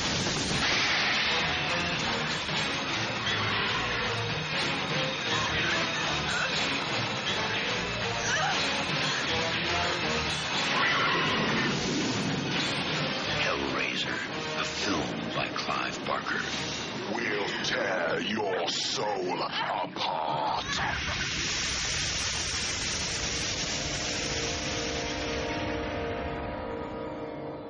But why don't you run us down Hellraiser? Because I think you might understand it better than I do. Maybe. Because I have to say I don't understand it at all. But carry on. Okay. Hellraiser is based on Clive Barker's novella, The Hellbound Heart, which is about a person named... well, we see at the start of the story, it's about this. You have this character named Frank Cotton, who is a hedonist. And he spent his entire life basically pursuing the ultimate sensational experience. And he's traveled all over the world. He's done everything. He's fucked everybody and fucked everything, I think, or whatever. You know, he's done everything. Sure. But he's not satisfied. And he comes across this box. And he's told that this will give him everything he wants. He opens it, of course, and, well, he's torn apart by these creatures. And years later, his brother comes to his house and moves in with his wife, Julia. And, well, at some point in the story, Julia... No, it's his brother, the brother Larry, hurts himself, and his blood falls on the floor where Frank died. And that sort of brings him back to life, in a way. And he becomes this... blood-sucking vampire zombie thing. And yeah, in the room in the house that they just haven't bothered to go into ever. Yeah. They never check upon that house, that room. They never go up there, like. And it's like she put on Julia, she brings men to him to feed him, to give him blood so he can regenerate his body. And like she puts all these corpses in like she hides them in the next room. Yeah. But like, don't they ever smell? Right. Like, it must be. In fact, at one point, smell. At one point, when isn't Andrew Robinson the guy who plays Larry, the husband? Isn't he following her or chasing her at one point? And he goes into that room and can't see her. And I'm like, but surely you could smell all the corpses. But apparently not. That room is very cold. Yeah. Yeah, so this movie, this story... well, it turns out, doesn't it, that... And this is another thing that I got confused about in the film. But it turns out that at some point, Brother Frank shows up for a wedding. It's never explained whose wedding, but I'm presuming Julia and Larry's wedding. Because I think they talk about that, right? He says that he's the brother... He's the brother... Frank or something, and we see the wedding there. We see the wedding between Julia and Larry. So yeah, but no, I don't know. Do we see the wedding? Yeah, I remember that. There's a scene. I know that they have sex on the wedding dress, and he announces himself as Brother Frank, but I don't know whose brother he's meant to be. Obviously, Larry's, I guess. But then she has sex with him, presumably the day before his wedding, and they decide that they're meant for each other. So why does she then go ahead and marry Larry, which I don't understand? Yeah, I don't know what happened. I think in the story... And why are they all American, but they have a house in England? Well, no, she's not. The two men are American, right? But they have an ancestral home in England? Is that what it's meant to be? And he's been camping out there? I didn't understand what that was at all.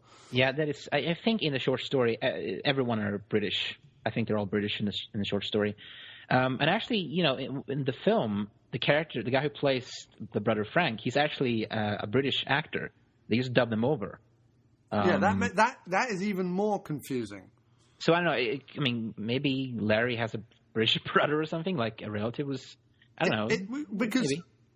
They turn up, the family in the movie, the family turn up at the house, not Brother Frank, he's already dead, but the rest of the family show up at the house after getting the box from a mysterious, wizened old Chinese man. So Frank... That's probably James Hong. It's James Hong, yeah, from or the guy from the Gremlins. He's got a useful shop in Chinatown that only ever has one customer because they keep killing off all the customers they get.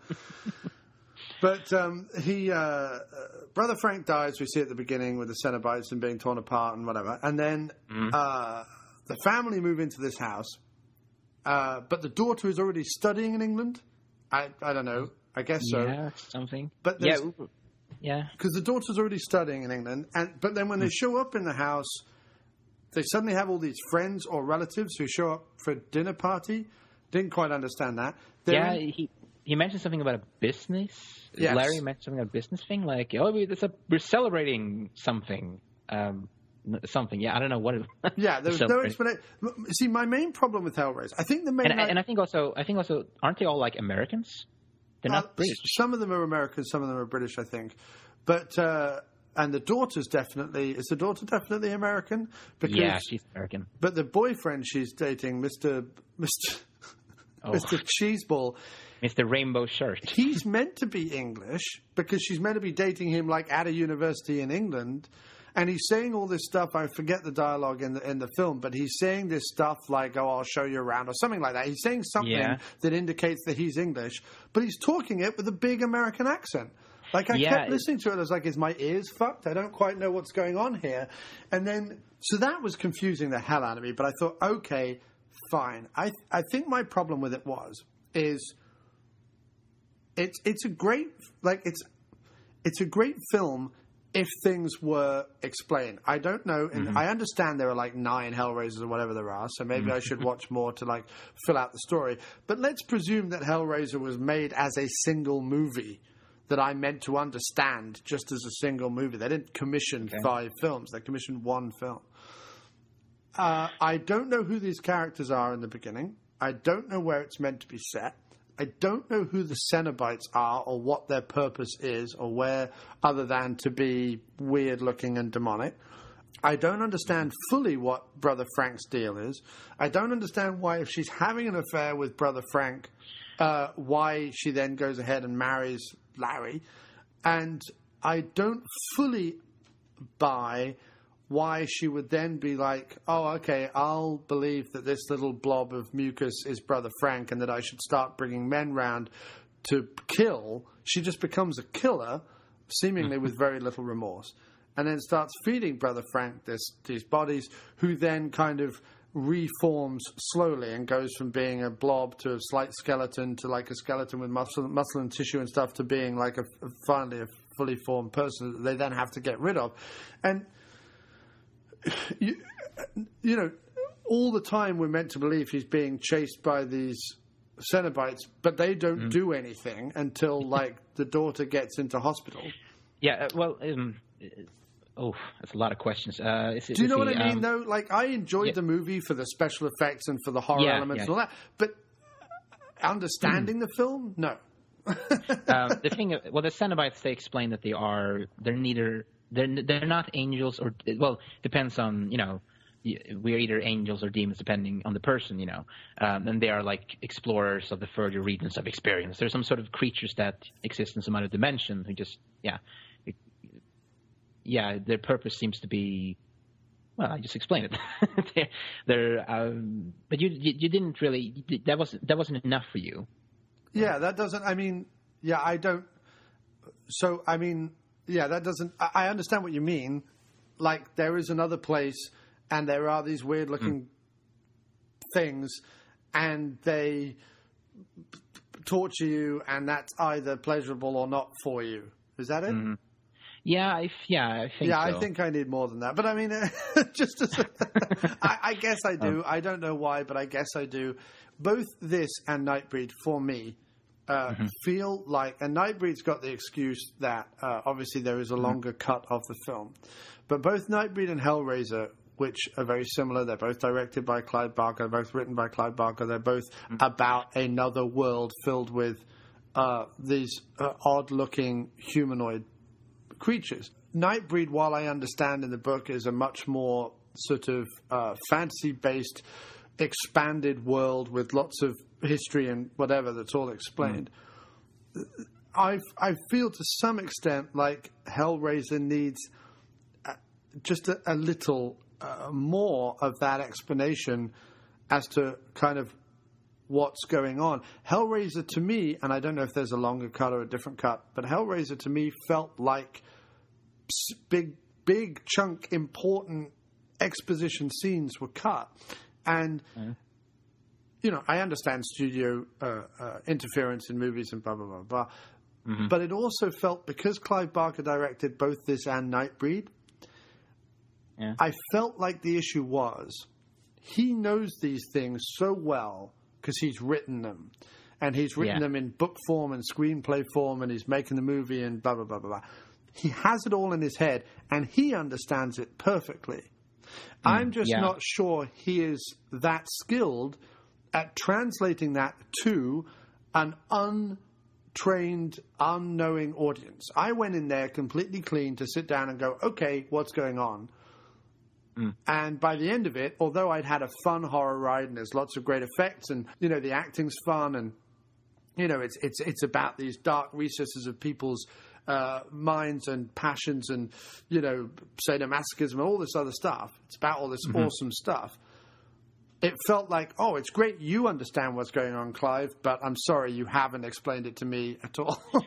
Yeah, I mean, Clive Barker's ideas are, I think, a bit difficult to translate on screen, usually because they're so, I think, either too grotesque or just... The thing about Hellraiser, there are things that, as for my opinion on the film, I'm not crazy about it. I mean, there was one point in my life when I was like, oh my God, Hellraiser is the ultimate horror film in a way. Right. And it's so grotesque and disgusting and all. But yeah, the first Hellraiser film is a bit strange in its story. It's like you don't really have like it focuses a lot on this twisted romance between Julia and Frank. But then the main character becomes Kirsty, you know, later. It's so I definitely feels like there's some sort of, the movie doesn't have a very good central character. It has no structure. It has no through line. Yeah, it has no structure. And look, my thing is that I've watched lots of films that are just nonsense, that have no explanation. It's not like I need every movie to start off with, by the way, what you're about to be watching will be taking place in this realm and we'll have blah, blah, blah. I don't need that. But I also need a film to be good enough that I'm not thinking about those questions. Or I need a film to be interesting enough that I'm not sat there going, okay, so why is he English? Why is he American? Where's this house meant to be?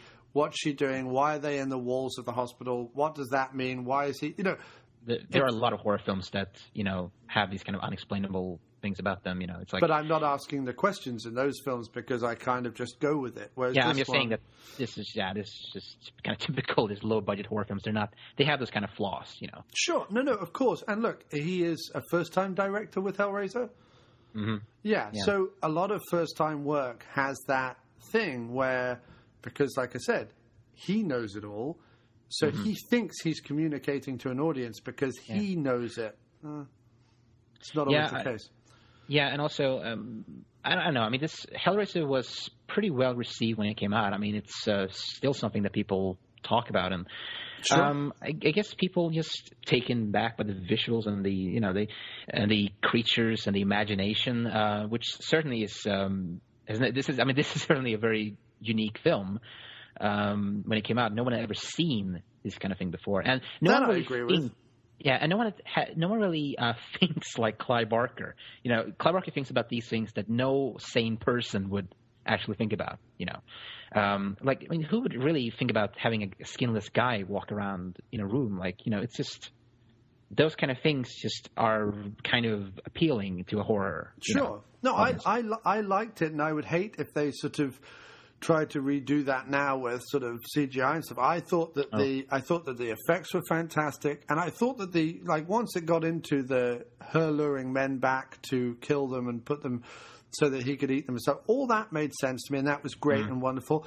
I thought that and the violence of Frank's character and the romance with Julia, I thought that was interesting. I thought I hadn't seen that really in a film sort of outside of like a Ken Russell movie.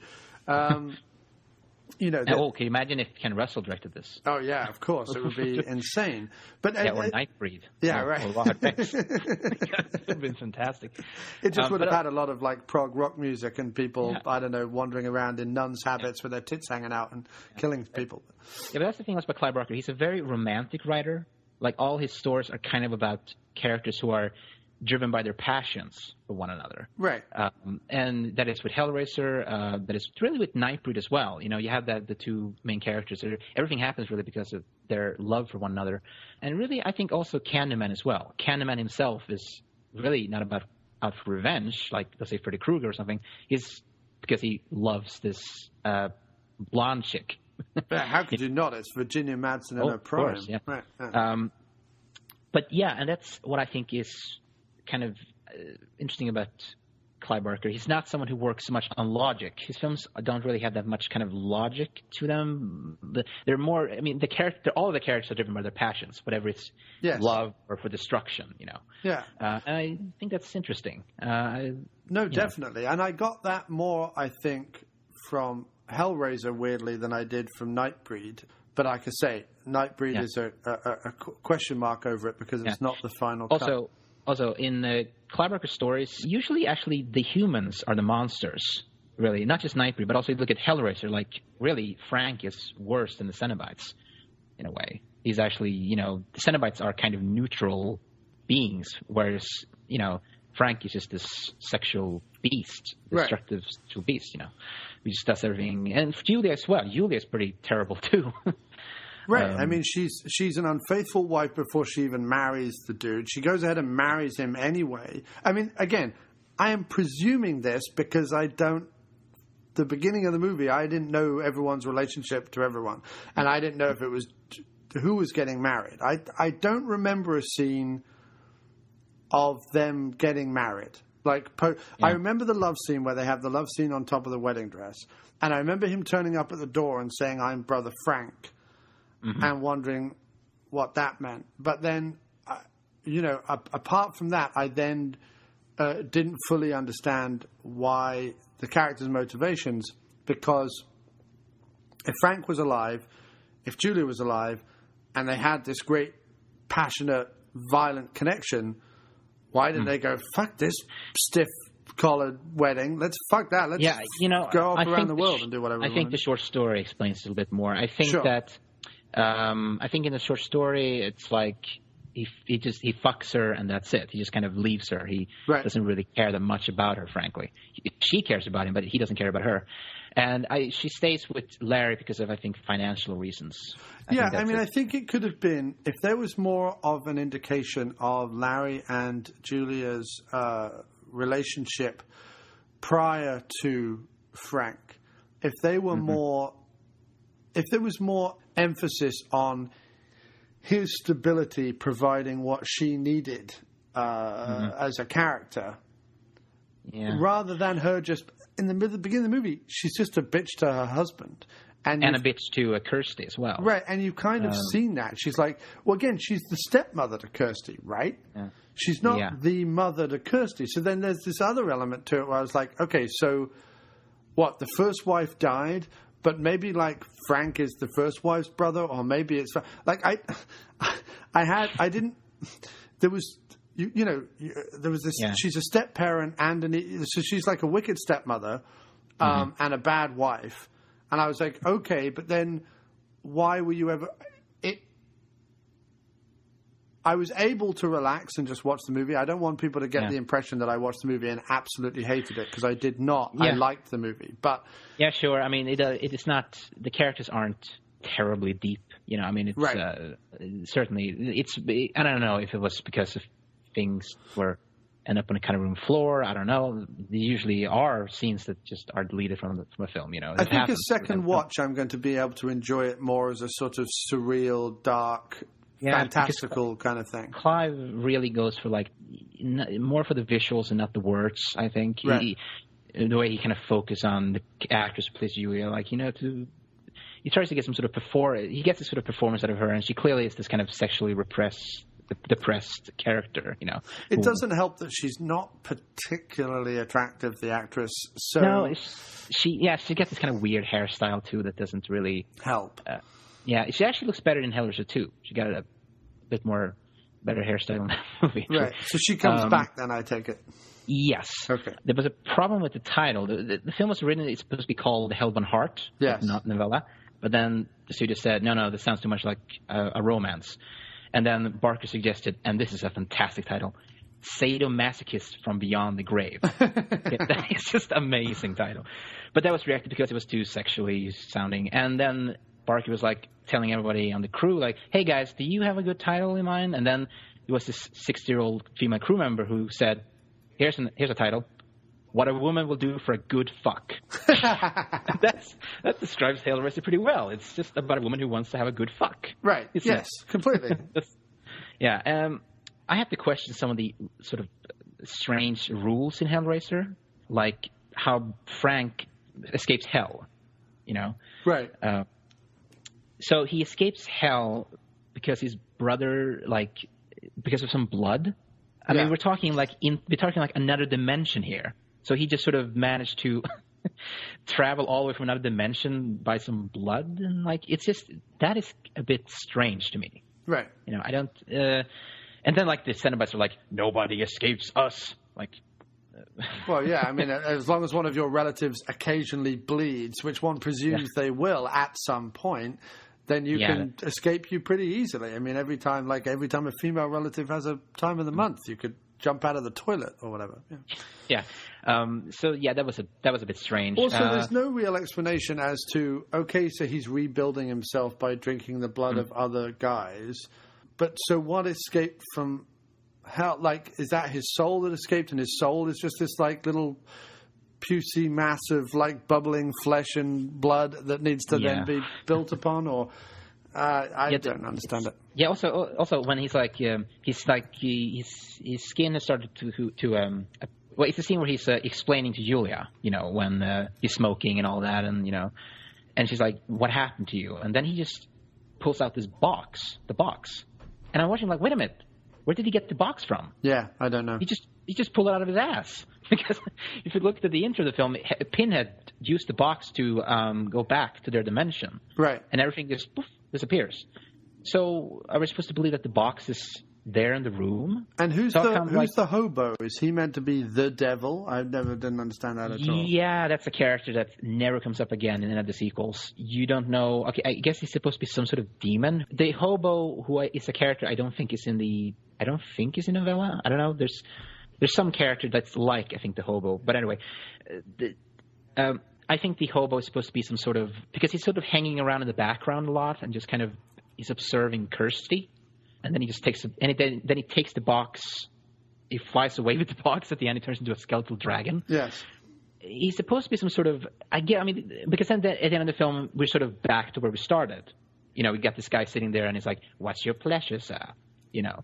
So I guess he's supposed to be some sort of entity, some sort of thing that is observing all these events or something like that. Yeah. You know?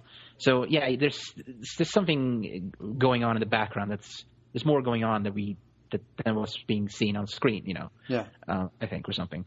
But yeah, the film is a little hokey at times, hokey, but you can understand why it was the phenomenon in the way it was when it came out. You know, I mean, people had just never seen this kind of thing before. Right. And you had Stephen King, you know, there was this quote in all the trailers: "I've seen the future of horror, and his name is Clive Barker, Stephen King." Yeah. Which makes Stephen King a pretty fucking terrible fortune teller, because I think we're in the future right now, right? And all the future of horror seems to be just remakes. Yeah. Paranormal Activity and just... Right. Remakes or found footage films. Oh, God. But, yeah. Yeah. I was just looking down the list on Facebook to try and see, and I see that my pal Vicky Drury said, "I've just bought the 8-film limited edition puzzle box of Hellraiser, so you can have one guess at my fave." And then she said, "I love the concept, but also the fact that there is a human side to Pinhead. The special effects and makeup are amazing too. Have to say the original is the best, but 2 is pretty good as well." The human side to Pinhead, do you know what she's referring to? Is that in the sequels or...? Well, do you want me to spoil the sequel? I don't care.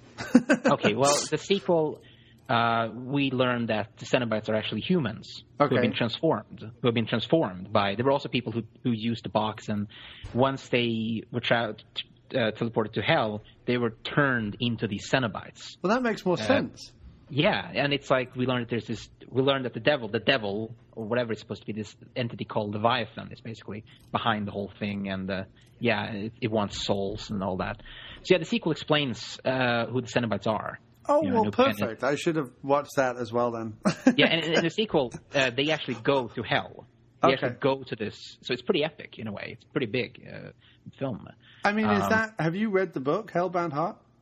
I read the Wikipedia synopsis. Okay, so you haven't read the book. But I have listened to Clive Barker fans who explained to me more about the book. I'm just saying, does all that Cenobite stuff, is that in the book maybe, and then it was split up into two movies? No, it's not in the book, actually. Oh. Speaking of the book ends, it's a bit different in terms of characters. Like Frank's brother is not named Larry, his name is Rory. Then you have the Kirsty, but Kirsty is not the daughter. She's actually just this woman who is sort of is interested in Rory, you know.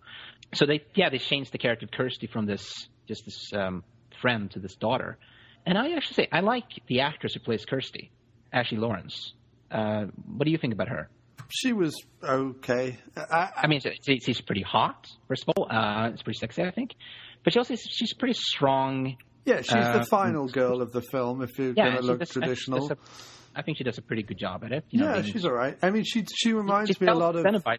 Yeah, what were you going to say? I said she reminds me sort of like the Heather Langenkamp kind of character in Nightmare sort of thing. She's got that kind of...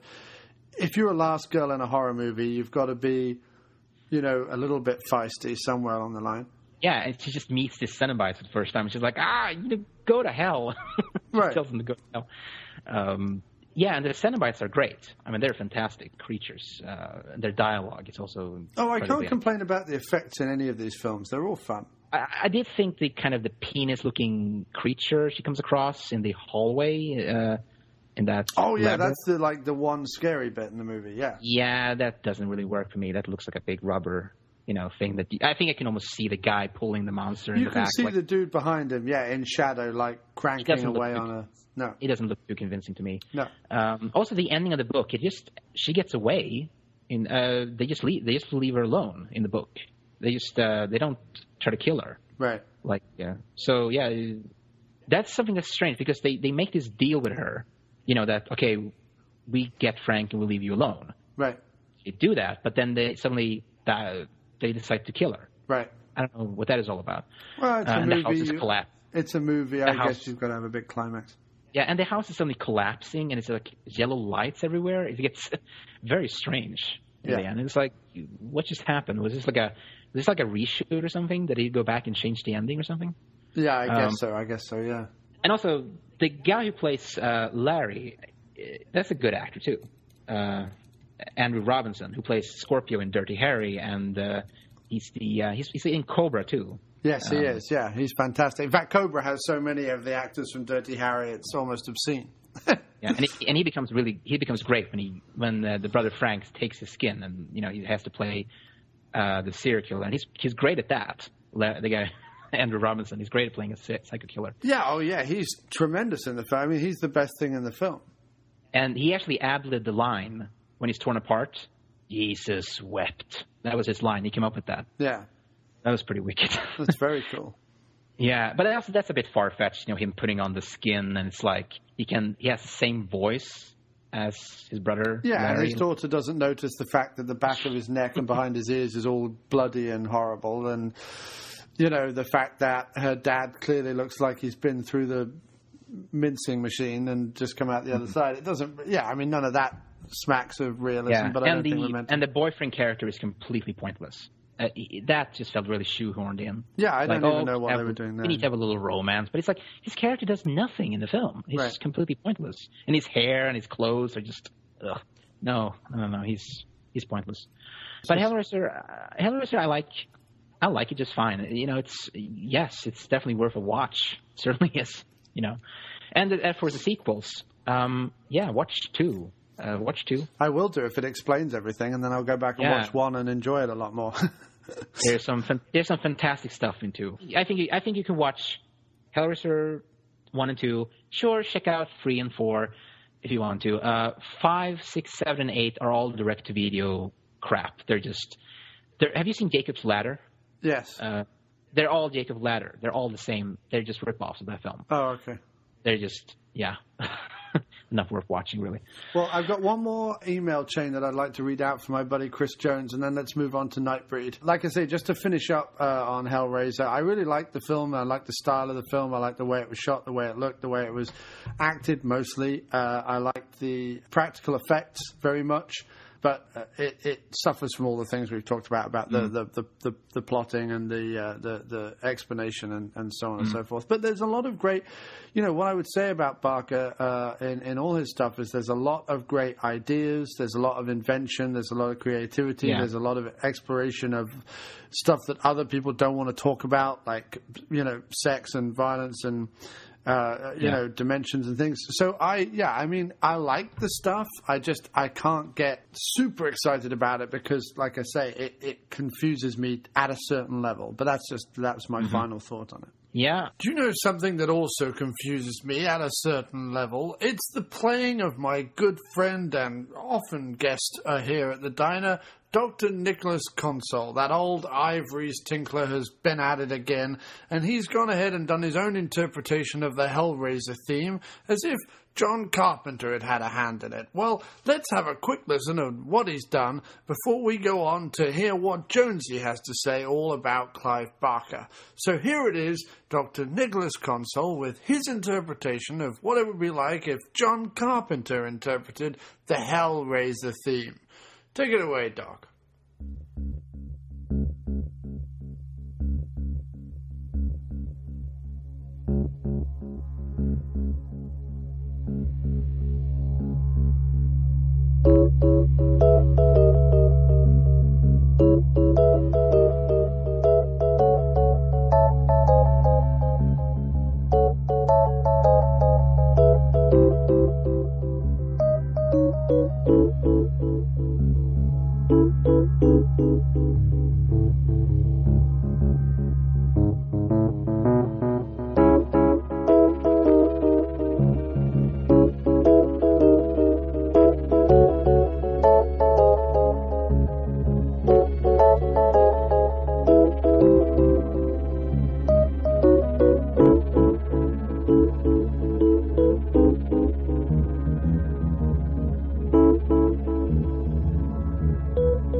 So Chris Jones, my buddy Jonesy, who was on the show when we did the Rutger Hauer episode, he writes, when it comes to Clive Barker, there are a couple of films I love. Nightbreed is a must-see for me. I was so disappointed when it came out and it promised sequels that sadly never came.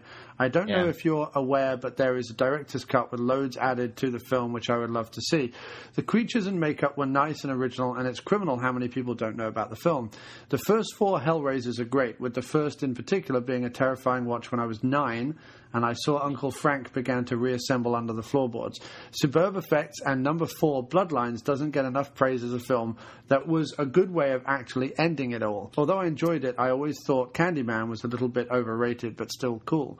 To be honest, I'm struggling to think of a Clive Barker film I don't like. Lord of Illusions is an interesting horror thriller which many forget about, so worth a mention. Midnight Meat Train, to me anyway, was a fantastic return to form. Also, with Hellraiser, you find out more and more about Pinhead and where he comes from in the sequels. I think if Barker has one issue, it's that his ideas are so grand they can never fully fit into one film. Nightbreed has a massive mythology that if they were to make them now would be much more closer to the books and comics. In a perfect world, you would have a trilogy a little similar to that of the Lord of the Rings films. There's that much stuff that they could pick and explore. It's essentially an entire civilization and mythos condensed into barely 2 hours. That's precisely why Clive Barker's story can have you scratching your head with frustration as you delve so much more into them.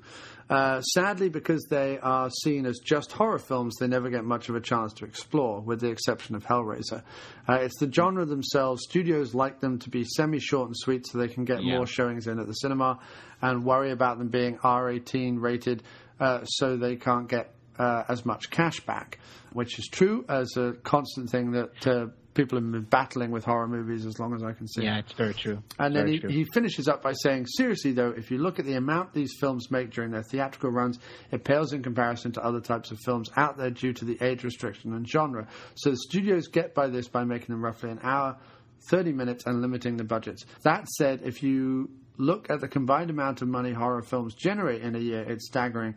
Sadly, they don't receive the full respect they should. Where creators such as Clive Barker get it right is by creating stories and situations that can be more deeply explored. I, for one, personally would love to see an epic horror saga being told on the scale of a tentpole production. It won't happen, though, due to the gigantic fiscal risk it would be to attempt doing it. And I understand that. To be honest, my personal taste, and this is just down to personal taste, I am not into big, sprawling fantasy things. I like the 1 hour, 30-minute, 1 hour, 40-minute format for a horror movie. I understand that Clive Barker is used to writing novels that are maybe more fantasy horror and therefore would, as Jonesy say, benefit from a Lord of the Rings style thing. But I personally like my horror in sort of 90-minute, 85-minute even segments. That's my personal preference.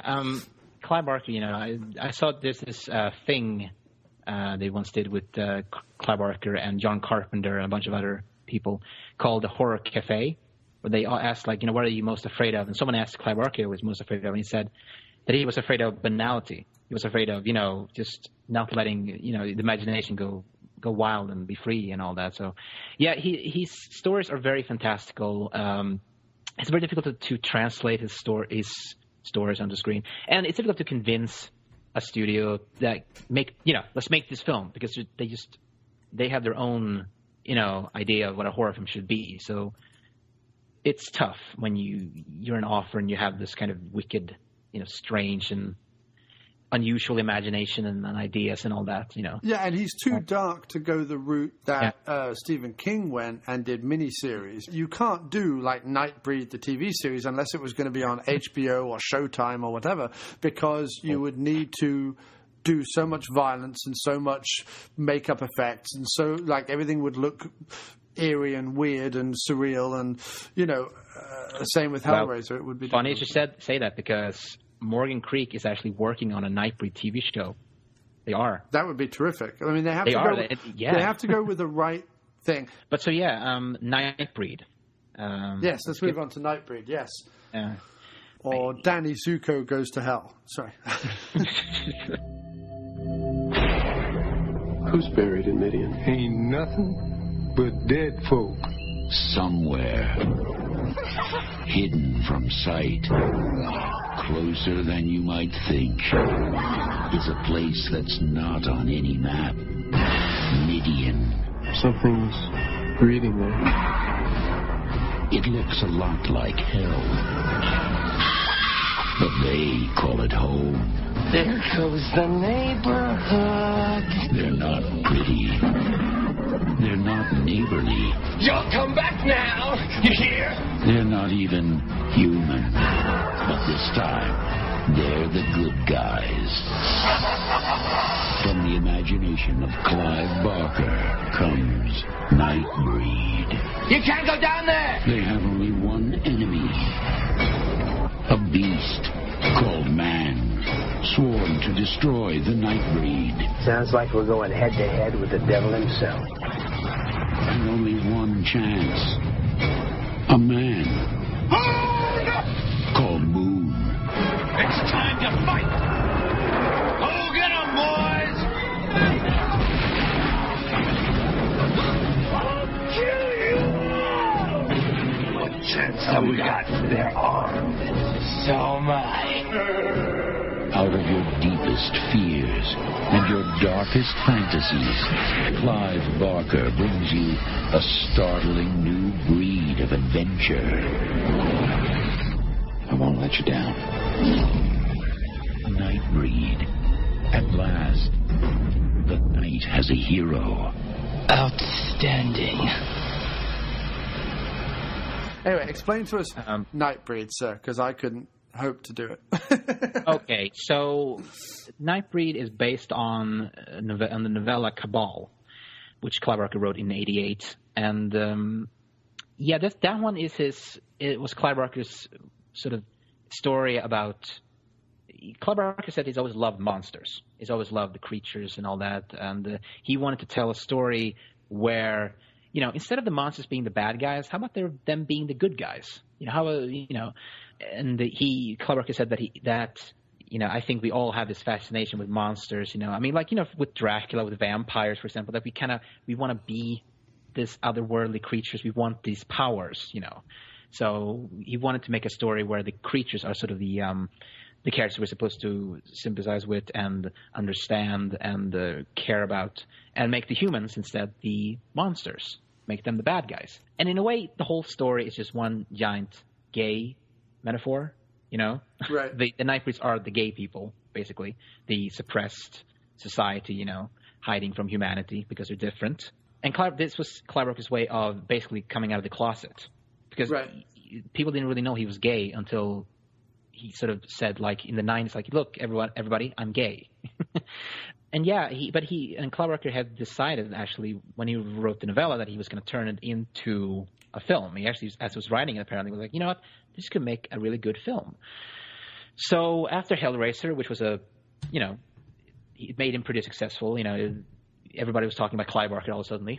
And he sort of made this, he contacted, I think, Morgan Creek or whatever, and he made Nightbreed with them. And he had thought that, this was going to be the first in a trilogy, it was going to be this big next thing in the horror genre, and, and all that. It was going to be a big franchise. But then something happened, which was that the studio, I think the guy who ran the studio liked the story. He liked what Clive Barker was doing. But then at some point he quit, and these new guys came in. And once these new guys saw what Clive Barker had done, saw the work print of the film, they're like, what the fuck is this? All the money's gone to this kind of thing? And they hated it. They didn't understand it. In fact, at some point they told Clive, look, aren't you afraid maybe that you're going to get people to like the monsters? Which Clive, face palmed, like, oh my God, what are you don't get this movie at all, do you? So yeah, they ordered a whole bunch of reshoots and recuts, whatever, like just cut this movie down from 2 hours, whatever, to an hour and 30 minutes. And they gave the film the worst advertising campaign ever, and they released the film in the so-called dead zone of films, the February, when you release, the films that the studio don't really care that much about, Right. And it came out and it sort of vanished, just disappeared, I think, and just became this cult film on video. And Clive Barker was, heartbroken by this, and it was got very depressed by it, and just, that was kind of like the end in a way for Clive Barker's film career, even though he made another film after this. But yeah, this was anyway the end also for Nightbreed. Yeah. So, but there's been a resurgence lately of this Cabal cut. Yeah, because Clive Barker said over the people asked him, like, look, are we ever going to see, like, this? You've talked about this extended cut of Nightbreed. Are we ever going to see this? And he's like, yeah, it's going to come out on Laserdisc very soon. Like in the 90s, he was talking about that. But then at some point, they found the work prints. And Clive Barker has been searching for these things a long time. And they finally found the work prints. And guess what the work prints were? They were behind, like, they were in his office all the time.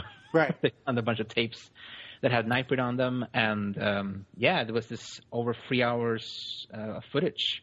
There's a lot of stuff. All the stuff that Clive Barker shot was on these tapes. And this guy named Russell Sherrington, a friend of Clive's, decided to cut together the DVD version and all this work print stuff, and to make this Cabal cut, as it's called, and decided to screen it at this horror convention, and it got a lot of recognition, and one of the actors in the film, Ann Bobby, said, look, we should start this whole Occupy Midian thing and, like, let Morgan Creek know that there is an audience out there for this film, And so they started doing this they started Occupy Midian, and I joined there immediately the moment I heard about it. And they started screening this all over the world, and the screenings went very well. Morgan Creek is now convinced, and they have this incredible interest in Nightbreed now. Like, yes, they're going to release the extended cut on Blu-ray and DVD, and they're working on a Nightbreed TV show and comic books, and it's like Nightbreed is more alive than it was back in 1990. Right. Which is great. I mean, I love it when a studio go, okay, sorry, we were wrong. Let's go all out behind it, you know. Yeah, and they had no business interfering with the film, because they didn't care about the film, didn't understand. Right. So who were they to come in and say, cut this down and do that, and right. That. But then you see, my problem with studios is that they believe they have some sort of artistic insight, but they believe their artistic insight is based upon figures that they see of how people go to the cinema and some marketing data and all the rest of it. They don't believe their creative insight is based on anything actually creative. And they couldn't explain to you about human nature or spirit or soul or whatever you want to call it. They can only explain to you, well, we see that people between 18 to 23 like movies about, people fucking pies, and so we're going to make 4 movies about people fucking pies, whatever it is. That's all they say. The only thing they understood about that film was Dr. Decker, David Cronenberg's character. They thought, okay, look, here's a serial killer. Let's recut the film and make it focus more about on him. They thought that's where the audience was. Right. Well, because they didn't understand it, they thought no one else would. The trouble is, and the irony of that is that by not understanding it, they actually edited it down to a point where if you're a general viewer and you've never come to it before, you don't really understand it either. I think. Yes, you got this version that basically didn't satisfy Clive Barker fans or monster fans. It doesn't really satisfy anyone because it doesn't even satisfy slasher fans because they got this whole monster thing going on in the film. So it's just it's this bizarre film for audiences. Yeah, it's sort of, to me, coming at it completely fresh with no history with it. To me, it felt very much like here are 5 or 6 different films or different ideas or different things that would all work perfectly well as a story unto themselves.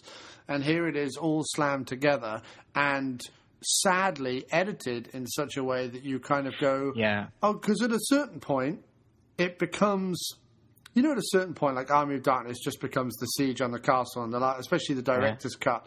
The director's cut of Army of Darkness, the last 15 minutes is just this battle. And if it wasn't for the occasional clip of Campbell saying something funny, repeat viewings of Army of Darkness, the last fight, would become kind of, all right, okay, so this is the bit where they blow that up, this is the bit where they attack that. Okay, it would cease to be as exciting. You need that human bit of Campbell saying a thing, and you need Evil Ash on the hill and whatever.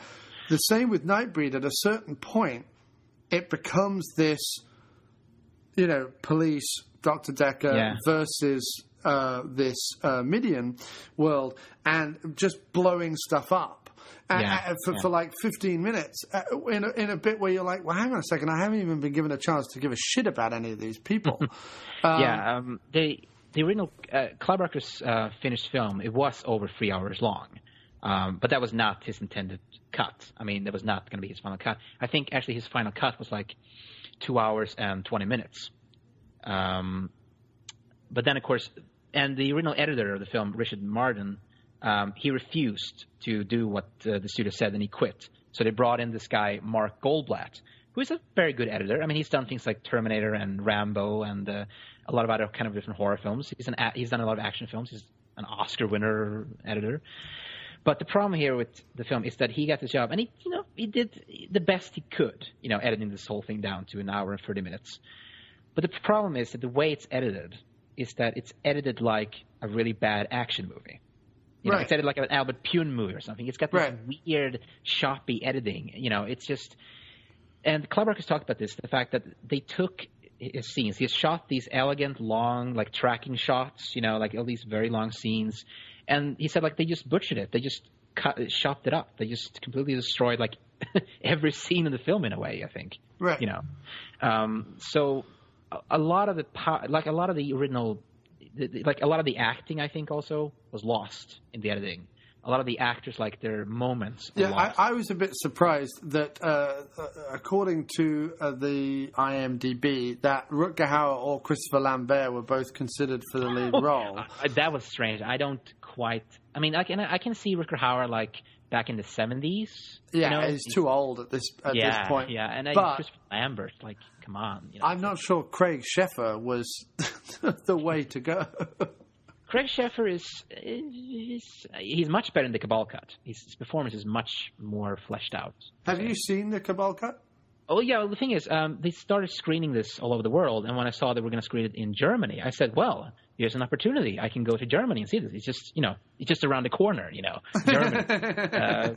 How long away is it, actually? Oh, it just took a couple of hours, really. Did you fly or did you drive? I flew. I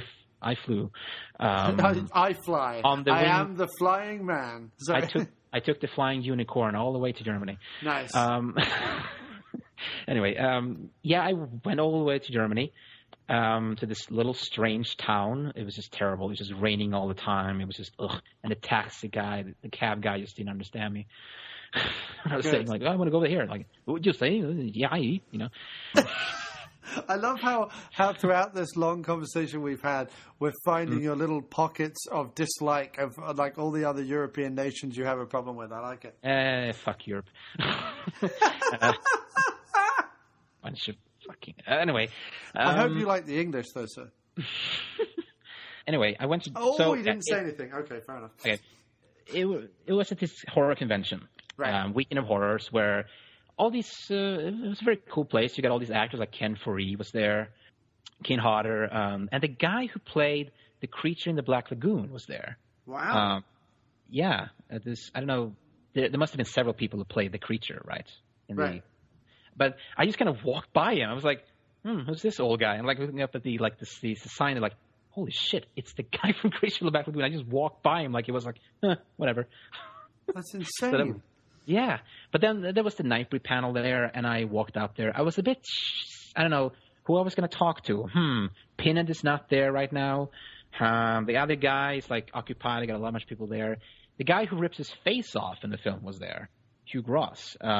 Cool. Yeah, and I didn't know.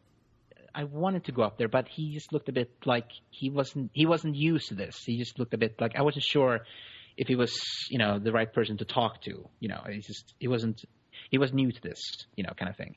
But there was one guy, Simon Bamford, the guy with the dog in the film, the guy who blows up. Onaka. Yeah. I was like, okay, wait a minute. I've seen this guy before in conventions. He's like, he's really cool. You can talk to him. And I talked to him a lot, and I took a photograph with him, and he was very cool. A very funny guy. And then immediately was like, hey, guys, we're going to be showing the Cabal cut. So I got there just in time. And first they had the Q&A for the film, which usually you do the film first and then the Q&A, But because it was so late, they had to do Q&A first, and then they showed the film. And watching the Cabal cut, I mean, it was a interesting experience. I mean, I wasn't exactly like immersed in this whole thing because it was still a work in progress, Right. It was like still had like the footage was still not in. It was poor quality. The sound wasn't too good. The image was definitely not too good. These are 20-year-old videotapes, they're taken from. So it was an interesting experience looking at all these little scenes. They used also a lot of like the same scenes from you've seen before in the film, but like they used alternate takes of scenes you've seen. So that was interesting. Right. And the funny thing going into this, I wasn't blown away by it because I had read the novella, I had read Reno's script, I had read about the deleted scenes. I have already kind of imagined, in my head what this uncut version would be like, So when I saw the film, and there were in fact certain stuff that they had to cut out because this was like version 6 of this Cabal cut. They had like worked on it a lot and deleted a lot of stuff already. So certain stuff I didn't get to see, and some stuff, it wasn't quite the way I'd expected it. And the climax was very strangely edited. But like I said, this is version 6. It's not the finished version I saw. So it's, it's far from finished. But what I saw was pretty good. It was just a lot of great deleted stuff in there that just really fleshed out the film. It gives the film now. You have the film now. The film has a proper first act now. Establishing characters and all that. The middle part is a bit more fleshed out.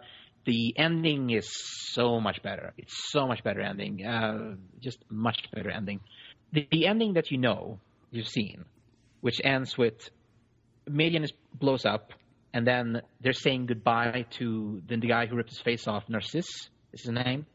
And then Decker is resurrected by the priest, right. which is which, you know, is just strange, right? You don't really understand what's going on. I can't say I remember completely the end of this movie, but it's just, okay, so wait a minute. Now the priest worships the psychiatrist and, like, resurrects him.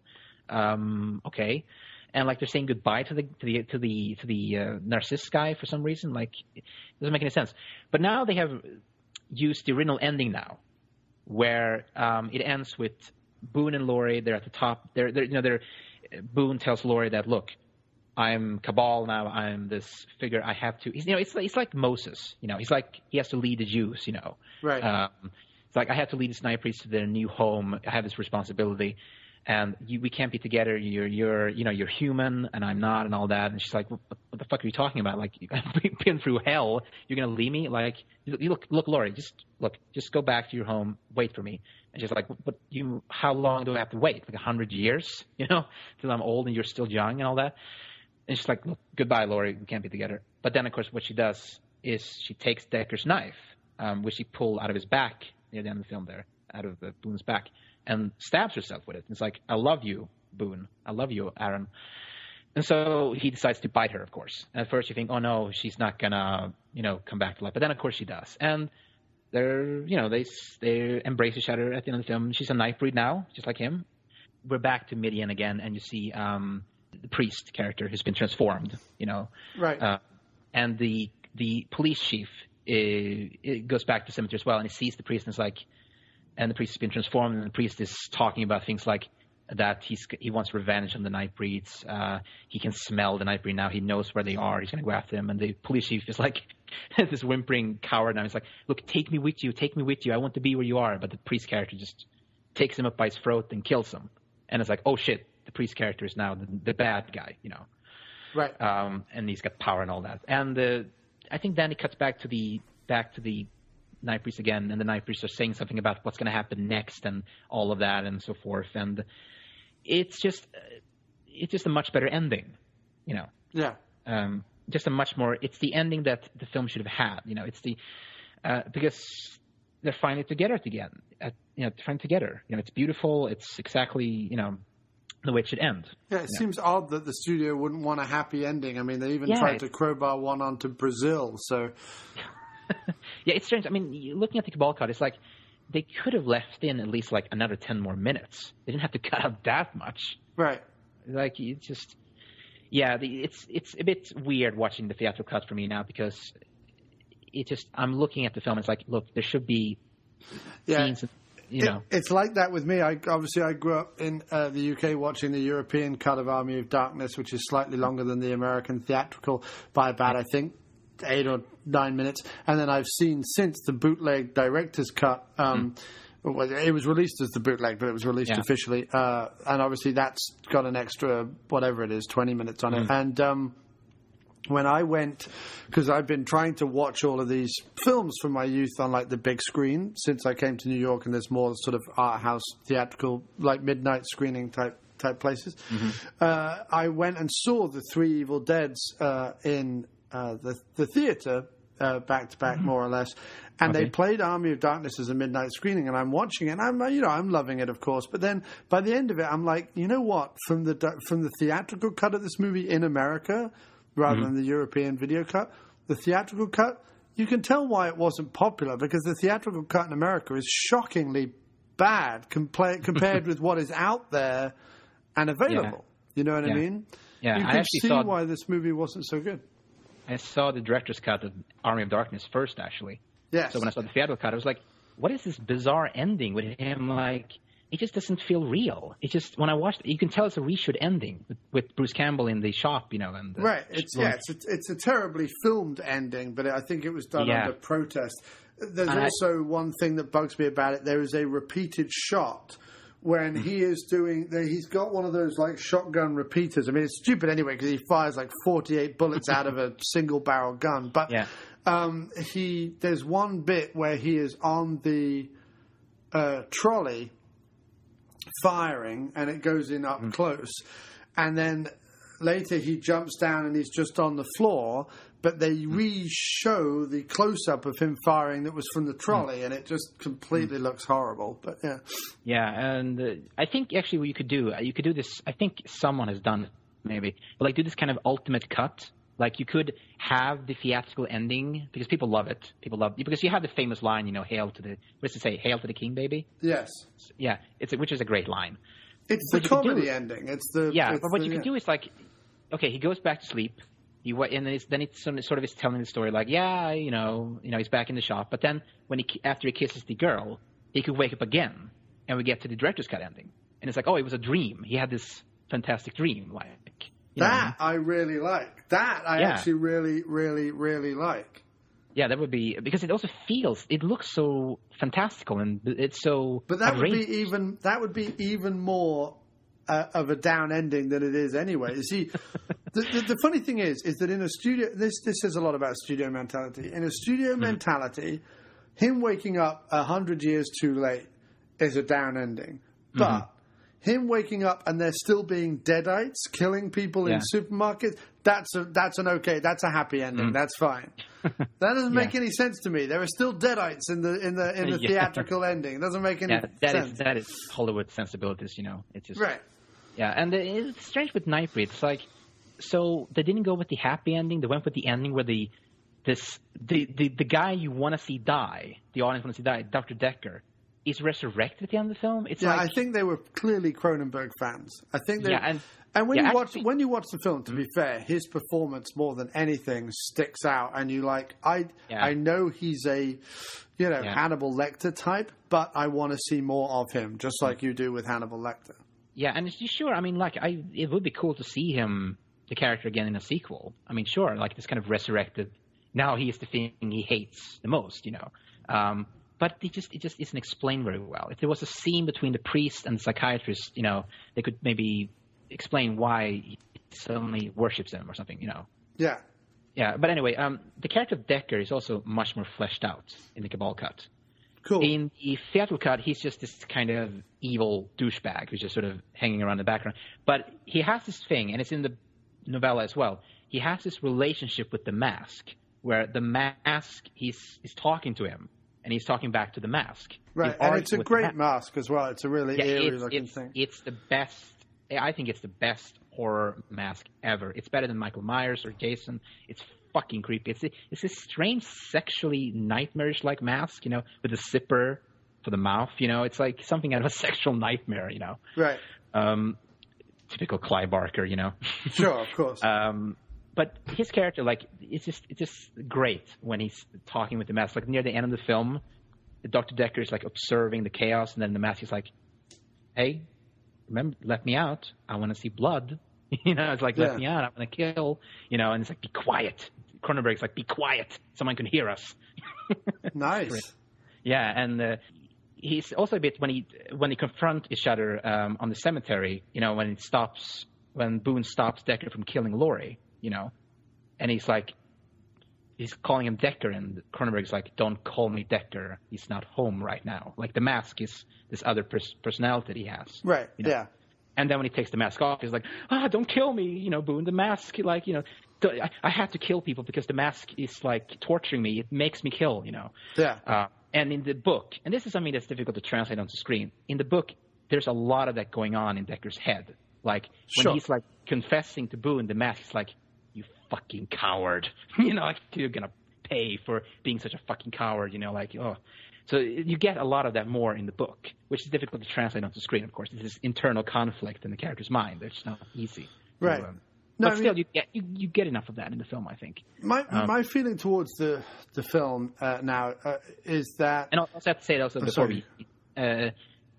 like I said, the characters of Boone and Laurie, their love, their romance is much better in the Cabal cut. It's much more fleshed out. Nice. There's this really nice scene where after he's taken the pills by Decker, he starts to destroy everything he has. He just burns down all of everything he owns. He thinks his life is over and all that.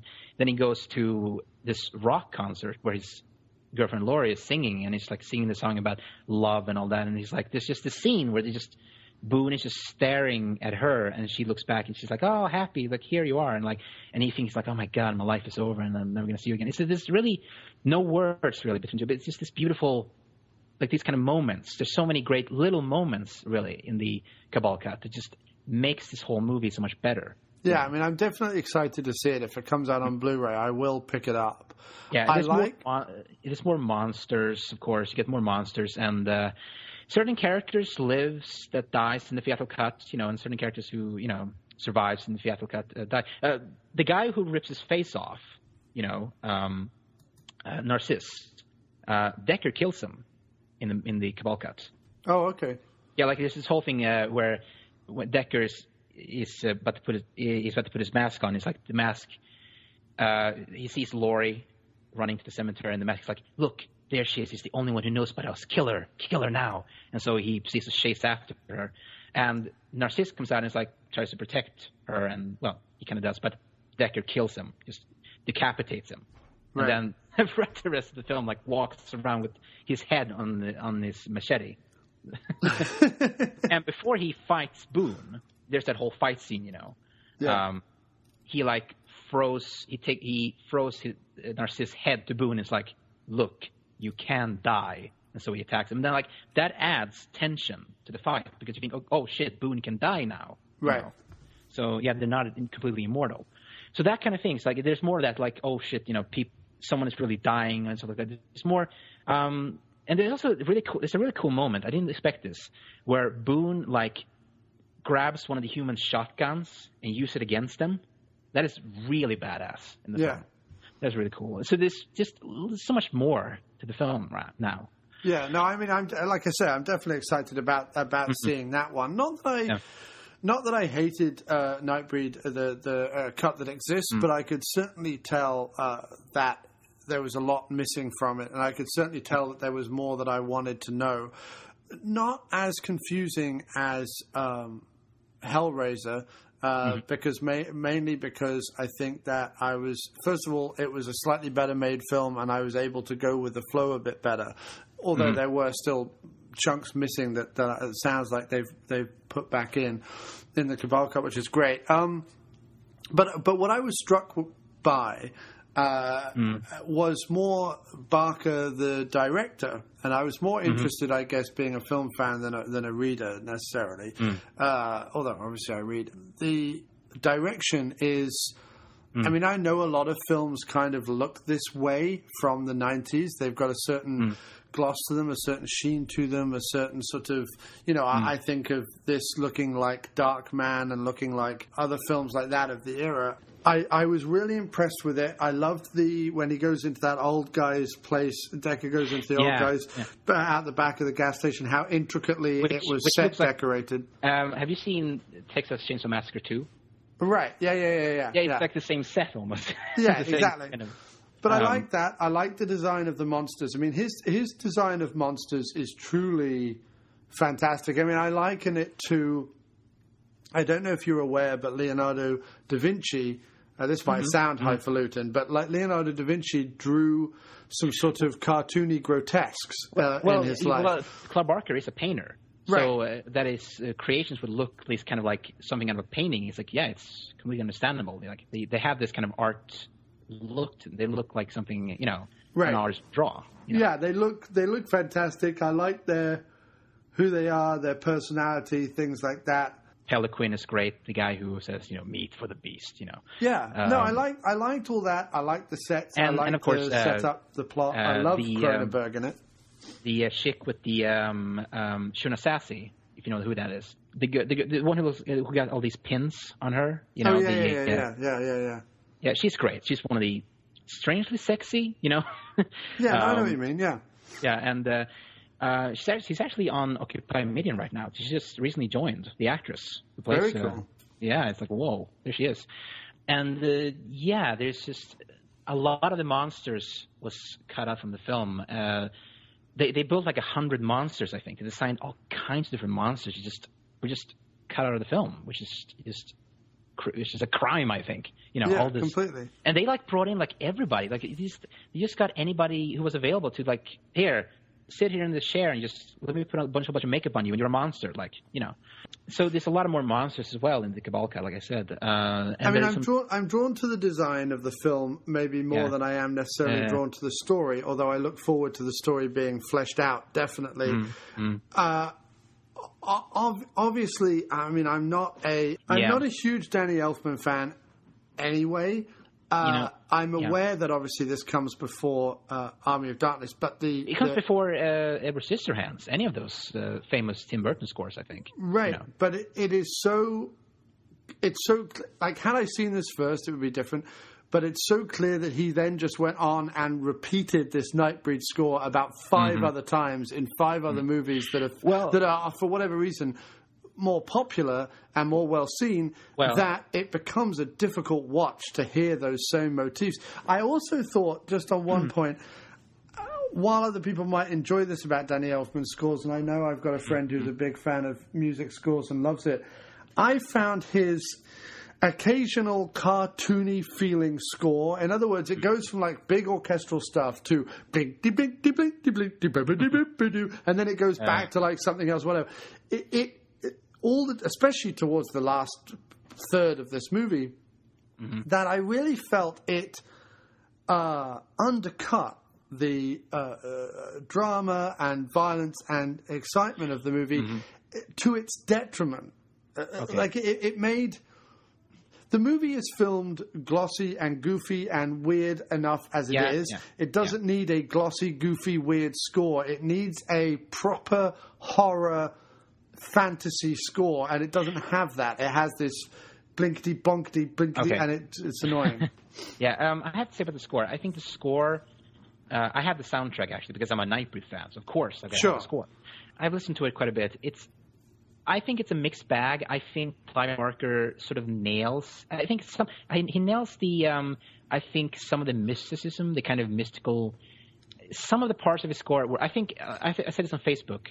I think the more quieter moments of the film, the more tender moments of the film, when the film has to be kind of more, sweet and more, I think that's when Danny Elfman's score works. When he has to, when the use of like violins and flutes, I really love that. I don't know if you haven't listened to the score, like me, like I have probably. Sure. But when listen to like the main titles, I think the main titles are very nice. I like that use of the strange drums and these flutes that he's doing. That really, I think, fits the film. I think that fits. When you get to the action parts of the film, yes, that's when it starts to sound a bit like Batman or Darkman or whatever.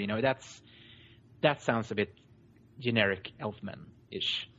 I think my taste is more where the film making itself. Yeah, but I think if I were to show you, I think it's on YouTube, some of the score. I think if you listen to the theme, you might understand what the main titles. I think you understand what I mean, maybe. No, of course. I think it comes down to personal taste. I think that's all it is. I think I'm more a fan of scores that artistically complement what the film is doing anyway, rather than being. All I'm saying is the reason why I even brought it up at all is. Looking at this film, I mean, obviously you come to it with a bunch of love and passion for the movie, and you've seen different versions of the film, and you own the score and everything else, and that's great. And you've explained all that stuff as to why you like it and what it is about it that excites you, and it's clear and obvious from listening to you sort of what it is that you dig about the film. And I'm saying that coming to it without any of that, and coming to it just as a movie watcher. One of the things that stuck out for me as a problem personally for me, just because of my personal taste, is that is Danny Elfman in general, when he scores stuff, he doesn't. Maybe it's because he comes from a band or whatever originally, but it's all about like what he can do with the music rather than the film. He doesn't service the film, he services himself and what he wants to do with the music. And it can make movies that should be more dramatic a little bit cartoony and Warner Brothers cartoony and a little bit like a silent film. in the sense that when the people are running, the music's going doodle doodle doodle, and when the people are kissing, the music's going. It's everything is it's obvious for me, and I personally, because I see the ingenuity in the movie Nightbreed and what Clive Barker is trying to do and what the actors are trying to do, what the makeup people are trying to do, I feel it undercuts it. Now, I think as a soundtrack album on its own to put on, I'm sure it's wonderful because there's all these different flavors and styles and whatever. I don't think it does the movie at the service it needs to do. Mm-hmm. Well, like I said, I think the score is a mixed bag. I think sometimes the score does do. I think the score does do exactly what. Then often does exactly what the film needs. He gives him exactly what it needs. Like I said, the tender moments of the score are pretty good, I think. But also, I think to be fair to Elfman, I mean, seeing that he had to work with this short version of the film, this incredibly rushed version of the film. Yes, I think that's the reason why the score feels as, piecemeal and chopped up. Yeah, and also because I'm interested in film scores, and I think I listened to some interview with I think it was Henry Mancini. You know who that is? He was talking about doing the score for the Disney film what's it called, The Great Mouse Detective? Sure, yeah, Basil the Great Mouse Detective. Different it is compared to scoring, feature films, because the pacing of a cartoon is so fast. Yes. The score has to be so fast. Sure. And I think that's the same problem with the theatrical cut of Nightbreed, is that it's such a fast-paced film. The score has to be so fast-paced too. So that's sure. The score, and does feel a bit like okay, yeah. Then Elfman had to be like really, really create this kind of strange, really also fast-paced score. I think this is a good way to put it. Mm. And maybe this is just me wanting Nightbreed to be a certain thing that it isn't or will never be. Mm. To me, Danny Elfman's score in any movie he's ever scored, it takes the menace out of the film. Mm. Well, I mean, his score works for Batman. His Batman score is fantastic. That is just a great score. That theme for Batman is just, it gives me chills every time I listen to it. Okay. And he's done some different scores, like his score for Midnight Run is just, I don't know what that score is. That is not Danny Elfman in a way. Sure. But then he's done some pretty generic scores. I mean, his score for Dick Tracy, which I think I made you, when the film has to be, it's just terrible. It's the most generic Elfman score, and more dun dun dun dun dun dun dun dun. The Elfman score works when it's nothing to it. It's just dun dun dun. But whereas I really love that. I don't know if you haven't listened to the score. It does have a certain theme to it. It does have those, special kind of. It doesn't. I don't think. No, it does. I think the problem with it is he then recycled those themes for strange drums and the. And therefore, I can't really get that out of my head when I'm watching. Yeah, these flutes. Nightbreed's fault. That's the fact that Elfman has 3 or 4 ideas and he just does the same ones over and over again. That's. Unfortunately, Russell Sherrington, the guy who, I think that's his. When he gets to the action longer, he has to include more score. So he had to repeat. He has to use the same score at times. That sounds a bit generic. One theme for it needs to be rescored, otherwise that is going to bug me. Yes, which is interesting. I'm curious if they're going to get Danny Elfman back or if they're going to get someone else. Oh, get someone else, please. I know that Doug Bradley, who played Pinhead, and Doug Bradley also plays the guy with the beard in the film. Yes. He said that maybe they could get Christopher Young, who did Hellraiser, to do Night now, because apparently, Christopher Young would do it for free because he's just a friend with Clive Barker, I guess. Sure. So it was interesting to hear another composer's take on Nightbreed. I think if they do get someone else. At the same time, I'm curious if Danny Elfman would do something, what his score would be for the film now. I mean, look, he's never gone back to Nightbreed. It's been over 20 years now, and I'm curious what his longer score would be like still. Sure. But no, I mean, overall, I think I preferred it to Hellraiser, and I am certainly intrigued to see a longer cut. I can't say that I. So what I say, what do you think about the themes of the story? Because I'm really attracted to this the idea of making the monsters the good guys. That the fact that the story speaks this kind of, because I always felt like an outsider myself. Like I never I never played football or whatever. So no, me neither. I never did those things. And it's a story that really speaks to the outsider, and I love that. And the fact that not just outsider, it must be if you're gay or if you're I understand. Succumb to racism or whatever. I love the fact that there is this film out there that is about the outsider, and and just saying, look, the cops, psychiatrists, priests, they're all hypocritical assholes. They're just right. That's great. I love that. I think mainly to answer the fact that it's like X-Men in a way. I love the fact that it's like a dark version, this undead version of X-Men. It's certainly similar to Bryan Singer's version of X-Men, specifically like X-Men 2, which features the cribbed off Buffy line. Have you ever considered not being a mutant? But it's which is cribbed off Buffy. But so it's certainly similar to Bryan Singer's thing. I think personally, again, just from my take on it, being certainly through my school years, I think as I became an adult and certain things that I liked and indeed loved became more into the popular lexicon or whatever, I felt less and less like it. Also, as I got older, I just didn't give a shit like what people thought about who I was, my opinion about stuff. It's just, I realized that, look, opinion is just that. It's just an individual, and, it doesn't change the world, and it doesnand mean a whole lot. It just is what it is. And so I didn't really care at a certain point. But no, I know what you mean. I grew up certainly feeling out of it. But I think that has informed my film watching choices and my film taste and my TV taste and things like that. So while I appreciate completely what you get from the film, and I certainly saw it in the film. I did see it in the film, and I'm not sure that it hits me on the emotional level that it needs to, in the same way that it does yourself.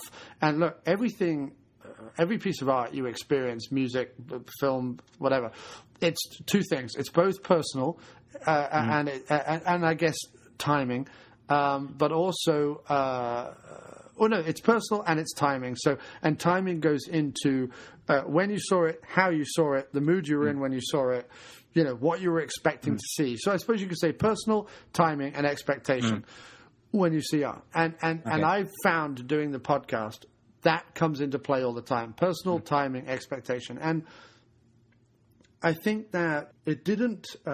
I had certain expectation for the film just based on everyone's fandom of it.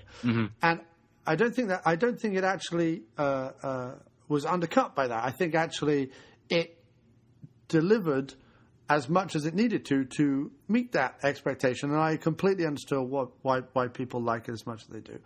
But my personal take is that I watch a lot of films that deal with outsiders, underdogs, humans being monsters and monsters being loving. There is a lot in what I watch and a lot in what I like that has those themes in it. And it was great to see another film that had those themes in it. But I can't say I watched it and it like opened my eyes or opened my heart to a whole bunch of other stuff. It was just like another one of those movies, and it was exciting to see another one of those films. But it didn't. The themes didn't like make me suddenly rethink my whole. Sure. I mean, it didn't make me rethink my either. Like, it didn't have that kind of impact. But what I thought was watching this film as well, just what an insane movie. It's so bizarre.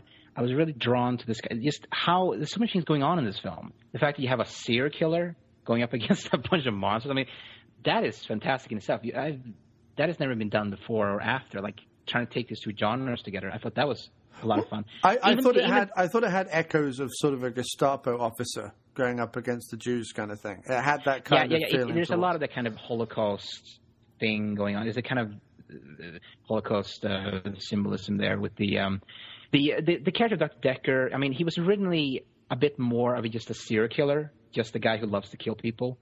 But then they kind of reshot. They added new scenes where the scene where he kills the old guy. You know, he explains that he's killing families because he thinks they're filthy. He thinks they're, they don't deserve to live. And here's this new race of creatures and just even worse. So they added that kind of angle to the character, that kind of, Nazi-like attitude to the character. And him being a psychologist, of course, you know. Yeah. Psychologists are notoriously crazier than the patients they teach. So they also added this whole thing, this whole scene where it's like listening to the tape recorder, and it's like Boone is explaining that no, you can't survive death, which pisses him off because as he explains to the old guy, like, no, I'm deaf, plain and simple. He thinks he's deaf. He thinks he's powerful. Like most psychopaths, he thinks he has this power. But no, there's these other creatures suddenly that are immortal, and like that just he can't stand that. They represent everything that, you know, they're the complete opposite of him. So, and he's really the true monster of the story, of course, Dr. Decker. He's worse than any of the monsters. He's scarier than any of the creatures in the film. Right, called Philip K. Decker after the science fiction writer Philip K. Dick. Yeah, it's a cool reference. Then you have also, of course, the cops. Did you recognize the actor who plays the police chief? Captain Eigenman? Yeah. He was in that one James Woods movie you guys talked about. Cop, I think it was. Oh, yes, he was. Yeah. No, I do recognize him, yes. Charles Aid. Yeah, he's a great character actor. He's just hilarious every time he's on screen. You know, just... when he's just telling his like troops that they're running away, like and he's like, you know, come back, you goddamn cowards. Yeah. This is great. And he's like when they're gonna take the priest with them, he just grabs Cronenberg by the shoulders, like, we're going out there with God on our side. Just got this. He brings this kind of weird attitude to the film, like, just, sure, yeah, I know that kind of movie. I mean, like. He's great. Some good actors in the film, I think. There's some actors who go a little over the top, sure. You know, some of the extras that are go a little over the top, you know. Mm-hmm. But otherwise, I like the actors fine. The priest character is someone who also is much better in the Cabal cut. He's much more fleshed out and much more sympathetic character. He's much more interesting. You just care more about him as a character. Yeah. In the Cabal cut. So Nightbreed, it's a weird film, certainly. It's Clive Barker, he's not quite doing a horror film here. He's doing this kind of fantasy, dark fantasy film with levels of romance and all that. With the horrific aspects of the film are really kind of the humans and the Dr. Decker character. And that is just, I think, what kind of because I think horror fans, because the fact is, we talked about Night of the Creeps before, right? Like how it has a fan base and all that, you know. Right. I don't think horror fans are into Nightbreed that much because of the fact that it is that strange, that different. The fact that the monsters are the good guys. That is kind of weird to horror fans. They're not used to that. They want to see a horror film that's really scary. And Nightbreed isn't really that. It's trying to be enchanting. And, you know, it wants you to really like these creatures, which is a bit strange to them, I think. Which is why I think the Dr. Decker character, which is a character everybody loves, talk about. Because horror fans can sort of, that's a character they recognize in a way.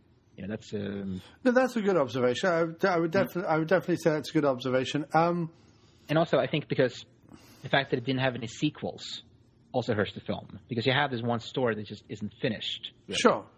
Even in the Cabal cut, I think, there needs to be a sequel because it just, you know. Sure, of course. But I mean, I think that's where, again, it comes down to personal taste. I've said many times that.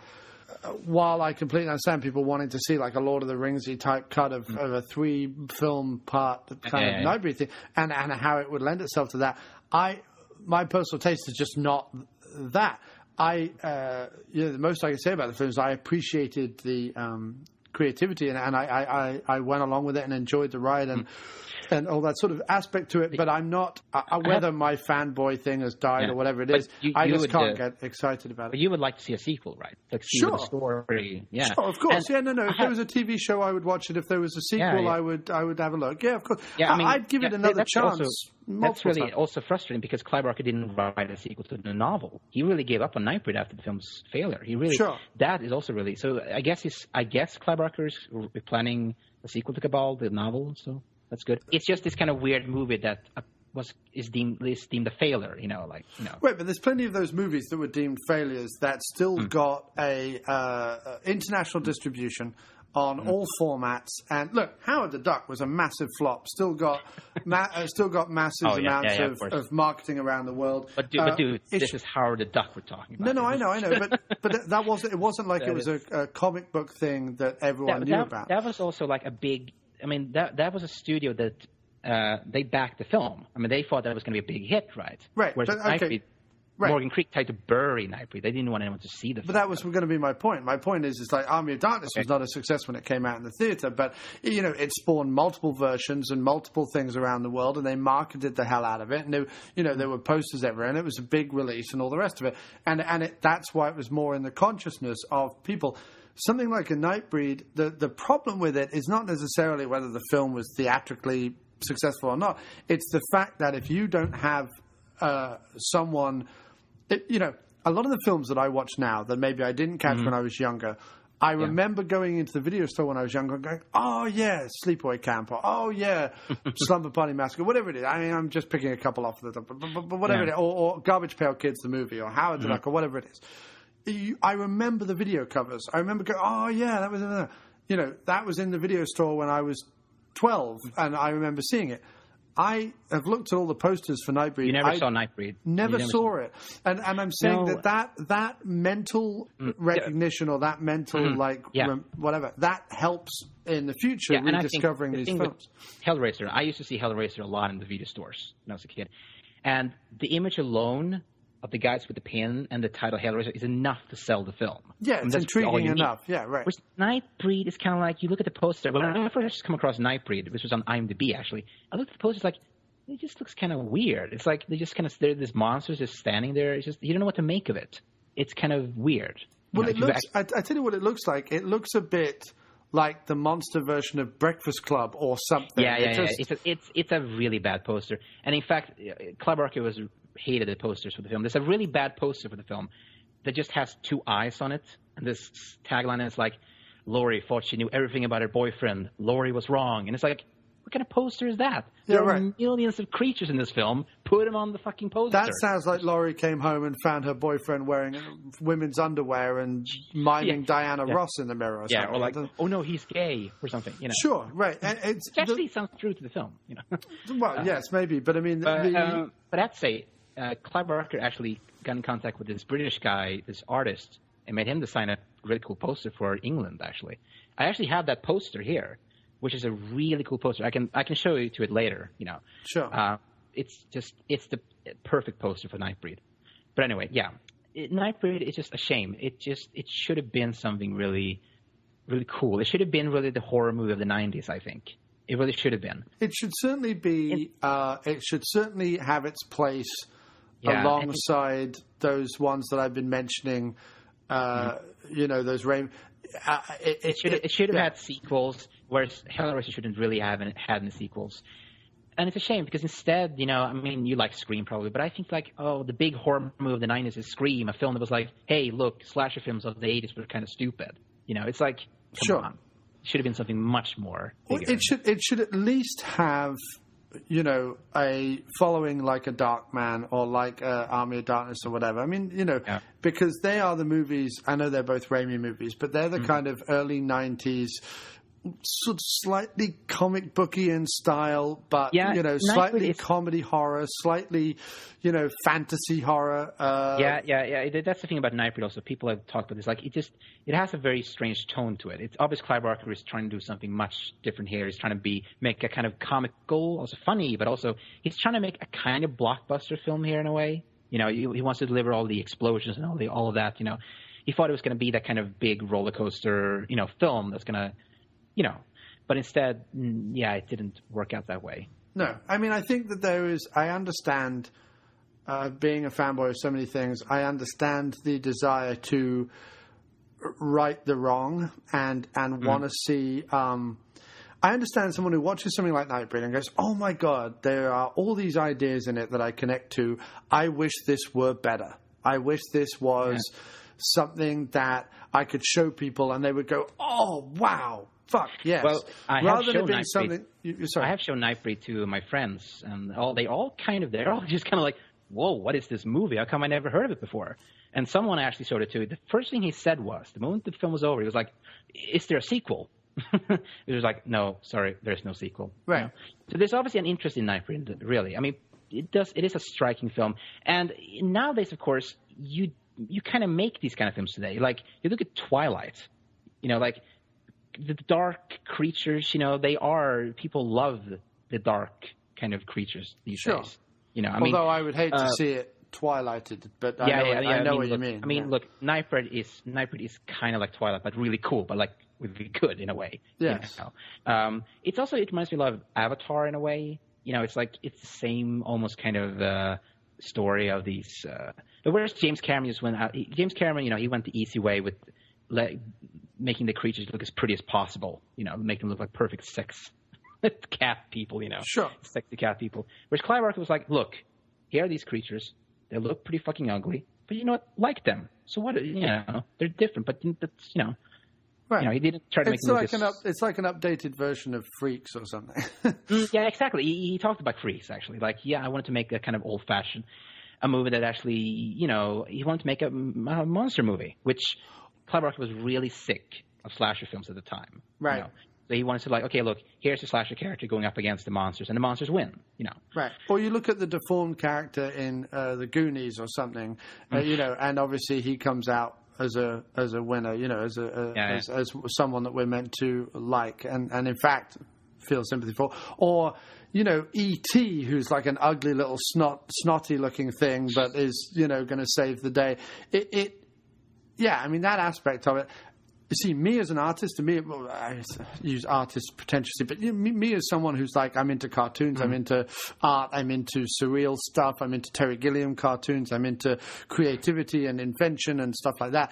I look at the monsters and I'm like, well, of course I'm going to like them. Look how fucking cool they look. Like, that's awesome. Like, I don't get really scared by shit anyway, but I don't immediately assume just because you have a lumpy head or a funny chin or your skin's hanging off or whatever that you are the villain. It's just, but I would definitely, if people haven't checked it out, if they don't know the whole history of it, I would definitely find it. It's on YouTube in a 105-minute version of it is on YouTube. Even the short version, I think, is worth a look. I think it's entertaining, certainly. I mean, it's definitely entertaining. Definitely entertaining and visually stimulating, definitely. Yes, and right now, I mean, Nightbreed is having this. It's more alive than ever. It's getting a TV show. It's being released on Blu-ray. They're working on a TV series, and I actually listened to the guys who were at Occupy Media, and they were talking with this one guy who's working on this project. And he's talking about things like, we're working on the monsters, we're working on designing all the new monsters and all that, and we're working on, like, Dr. Decker character is going to be in the TV show as well. So, okay, but we're not sure if it's a sequel or what. I mean, because I think a TV show is the best way to go. I think if you were going to make a big Lord of the Rings style trilogy in the movies now, you would have to go back to the beginning. Because there's so many different characters as well. You could probably, you could make an episode that's all about the Shun Assassin character. Sure. I mean, although I'm scared of television because you don't know, it could maybe be like canceled after season 1 or something. Yeah, of course. That's the one thing I have a problem with. It needs to be Lost meets Twin Peaks in the sense that you juggle all the different characters that are in Lost, but it needs to have that eerie sensibility of Twin Peaks. Yeah, it's because there needs to be more Twin Peaks in the world. But if it's Nightbreed Twin Peaks, I'm happy with that too. Yes. So. Nightbreed. I love Nightbreed. Like I said, it's become one of my favorite films. It's I think it's fantastic. I love the imagination of the film. Can't wait to see the Cabal cut again.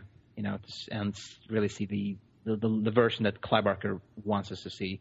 Yeah. I think it's just a really incredible idea, and it's a shame that you have so many Twilight films now, but you don't have, the Nightbreed is just sort of forgotten. It's just, also Nightbreed would be perfect with action figures. Sure. I mean, I would love to buy like all the Peloquin, Dr. Decker, like it would be perfect. Like, they haven't actually made any Nightbreed figures, which I think is kind of strange. It really because there's a Rawhead Rex figure out there. So. Yeah, that's strange. Why is there not a Nightbreed figure? But anyway, I think there's lots of avenues to go down with Nightbreed. I think people should watch it. The Cabal cut is coming out on Blu-ray and DVD. I think they said October. Awesome. October. I will definitely pick that up. And with that, let's finish up quickly and do Candyman. Have you ever heard of Candyman? If you look in the mirror, you say his name 5 times. In cities everywhere, Candyman, they whisper his name. Right. Candyman. It's just a story. Candyman. Candyman. just a ghost story. Candyman.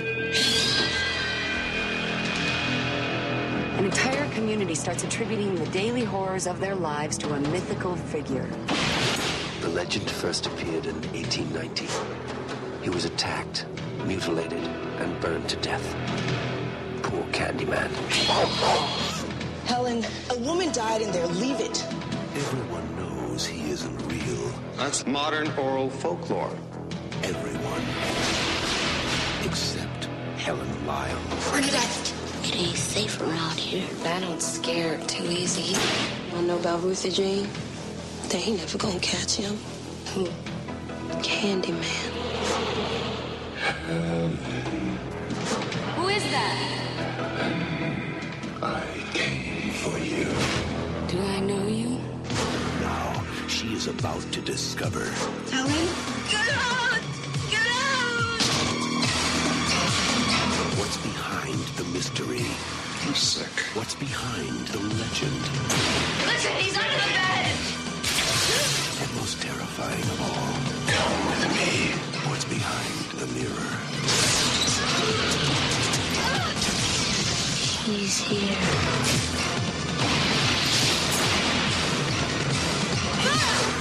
Candyman, you don't have to believe. Just beware.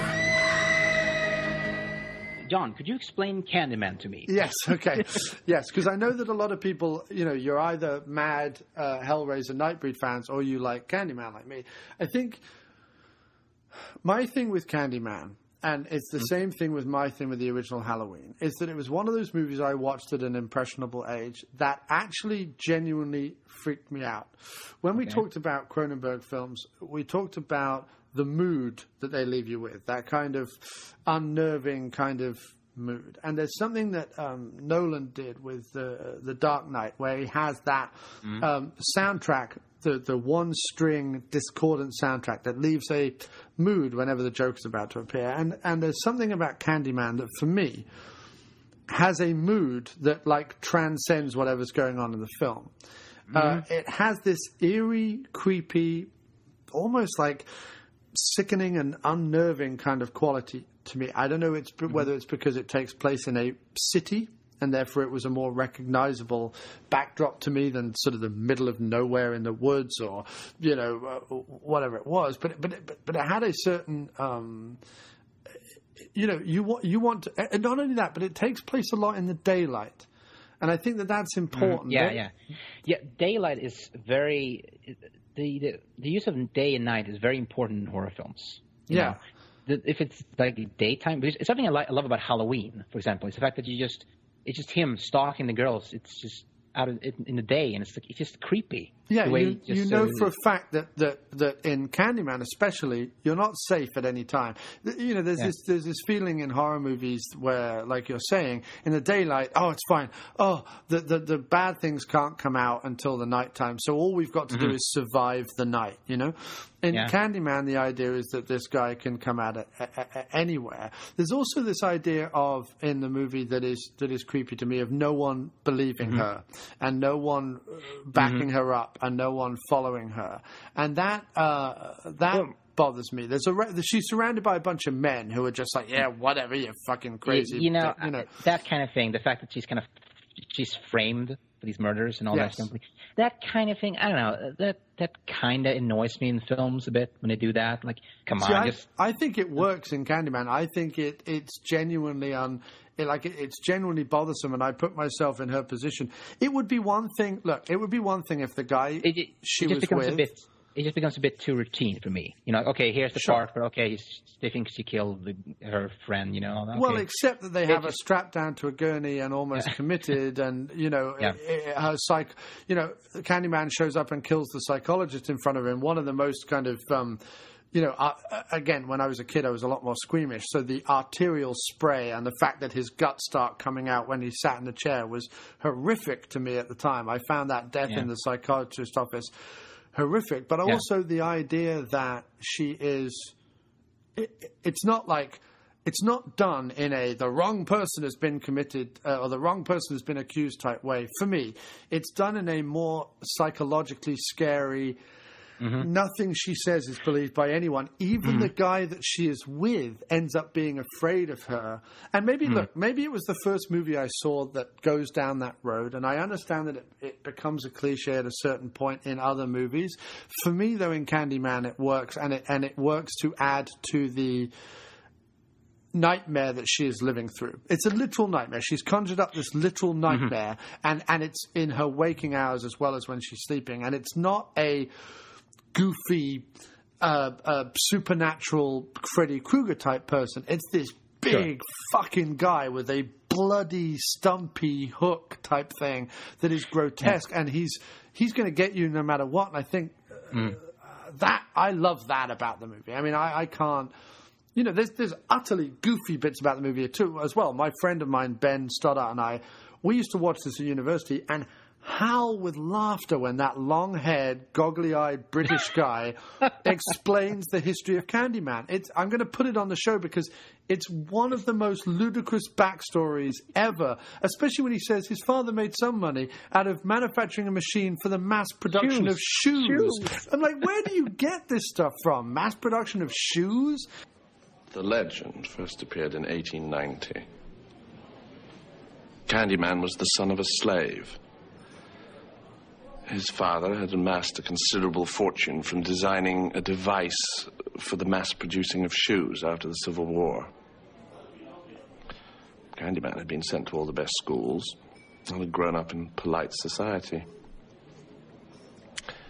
He had a prodigious talent as an artist and was much sought after when it came to the documenting of one's wealth and position in society in a portrait. It was in this latter capacity that he was commissioned by a wealthy landowner to capture his daughter's virginal beauty. Well, of course, they fell deeply in love, and she became pregnant. Poor Candyman. Father executed a terrible revenge. He paid a pack of brutal hooligans to do the deed. They chased Candyman through the town to Cabrini Green, where they proceeded to saw off his right hand with a rusty blade. But no one came to his aid. But this was just the beginning of his ordeal. Nearby there was an apiary, dozens of hives filled with hungry bees. They smashed the hives and stole the honeycomb and smeared it over his prone, naked body. Candyman was stung to death by the bees. It burned his body on a giant pyre and then scattered his ashes over Cabrini Green. What are you talking about? I'm trying to give this kind of origin to this tragic origin to Candyman. Right. But I like the. And also, the guy. Have you seen the sequel? By the way, no, I don't. No, I don't. Because that guy shows up in the sequel, the professor guy. Is he meant to be like their Dr. Loomis type character? No, unfortunately. And actually, he has cut his hair. Okay. And he's. I guess I could spoil it for you, but he dies. Oh, okay. It's just in Candyman, he's this big, pompous, Oscar Wilde-haired, dribbling, lascivious Brit because he's flirting and condescending to these women. I mean, that's the other thing, is that the men in this movie are fucking assholes. The boyfriend is an asshole. The psychologist is an asshole. This pretentious professor is an asshole. And it's got this nice, normally in the... it's just got a nice atmosphere to it because there's a certain point where you're like, you know what? All these men in her life are assholes, and the one person who genuinely wants to love her and take care for her is the Candyman. Yeah, Candyman. And he's willing to kill for her and do horrific things for her. And it is a, like you said, and I hadn't thought about this before, it's this wonderful Phantom of the Opera type thing, except that obviously in Phantom of the Opera, the woman is more inclined to spend time with him than she is in this movie. I have to say, I mean, Candyman is an interesting film. I showed it once to a friend. He didn't get it. He thought it was boring. It's not your typical horror film, not at all. And Bernard Rose is doing something different here. I'm wondering if he had some sort of struggle with the studio, who perhaps were telling him, like, look, you need to have a whole bunch of murders here. You need to be a little too more gruesome. You can't just make a psychological thriller. Right? You have to make it very gruesome. So there's a great deal about Candyman, which I think is mesmerizing. I think there is a masterpiece in this film. I don't think it's fully. There's something about the film that just doesn't quite make it a masterpiece for There's me. a couple of goofy, soft focus elements, and I would also argue that the ending is a big problem for me, because it suddenly at a certain point goes, huzzah, now it's Bride of Chucky. It becomes a bit ridiculous that she shaves her head and becomes Candy Woman. It's just silly. I think there's some, with the exception of, let's say, Tony Todd and Brenda Madsen, I think there's some really pretty poor acting in this movie. I think some of the actors in the movie are pretty overacting. Oh, sure. So? It's melodrama. It's melodrama. Yeah, completely. It's just the girlfriend, the friend she has, the black. Yes, her colleague in the university. Yeah. Yeah, she's in Silence of the Lambs. She's in Hard to Kill. She always plays this exact same character. Yeah. She always the black friend is just like, hey, what are you doing? Oh, okay. Like, it's that kind of character. So that kind of, she bugs me. She's not a very good actress. You also have to understand that I come to this movie as someone who, while admitting all the faults that they have with it, I am a slasher horror fan. Okay. So, and I have to say one thing about Candyman that is also shocking. I find it a shocker in the sense that you watch a lot of slasher films, you become aware that the MPAA and the studios edited them down so that not a lot of slasher films have really gruesome kills in them. They just have this kind of, he's about to kill him, cut away, and then you see the aftermath. The thing with Candyman is the kills are, the bloodletting in it seems particularly... realistic is probably the wrong word, but it seems particularly gruesome and slightly stomach churning, and I like that about it. Yes, I think Bernard Rose is an interesting director. I haven't actually seen anything by him other than this. He sounds like a director I should know, but have you seen anything by him, Bernard Rose? I've seen Immortal Beloved. Or Beloved, the Beethoven Gary Oldman movie, and that's about it. Okay. Yes, Candyman is it's a peculiar film. There's this whole racism thing going on in it, as I mentioned before. It's unusual, the fact that it takes place in this kind of, it has this location. It's it doesn't exactly scare me, I have to say. I do. You mentioned the mood, and I think there is a very interesting mood to the film, a very enchanting mood, and it helps, of course, the fact that you have this the score by Philip Glass, which is just magnificent. The score is incredibly haunting. It's a really good score. I think it maybe helps. It elevates the film a bit. It really adds something. I think I can't imagine a film without the score. It really is part of the film. And if you were to remove it, it just wouldn't really work, I think, for the most part. It's not my favorite of Clive Barker films. It's a film I do tend to go back and look at. It's not a film I tend to, just put it in the DVD player, I want to watch Candyman. It's like, I usually think I want to watch Candyman on, a rainy day. Or, I'm depressed, I need something to bring me up. And actually, Candyman kind of... it makes me feel a bit better watching it for some reason. And maybe because of the ending, it's just the music probably. See, I watch it. I watch it at least once every other year, if not once a year, and I sort of watch it around Halloween kind of time. At a certain point, it hasn't completely replaced the original Halloween for me as a regular watch, because I still love that movie. But there's something about Dark Tower. There's hundreds of them. In fact, one of the ones that we watched this year that reminds me of Candyman in a weird way, just because it's another, fucking remember the Prince of Darkness, the John Carpenter movie, because that as well has a sort of odd city setting. It's a completely different movie about completely different things, but... although they both feature mirrors, books will get republished with new covers. I am drawn to those movies because I've mainly because of their atmosphere, and I do watch Candyman fairly regularly. Okay. I really like the first half with when you're not really sure if there really is a Candyman or not. It's kind of it's interesting, and Bernard Rose does a wonderful job directing the film.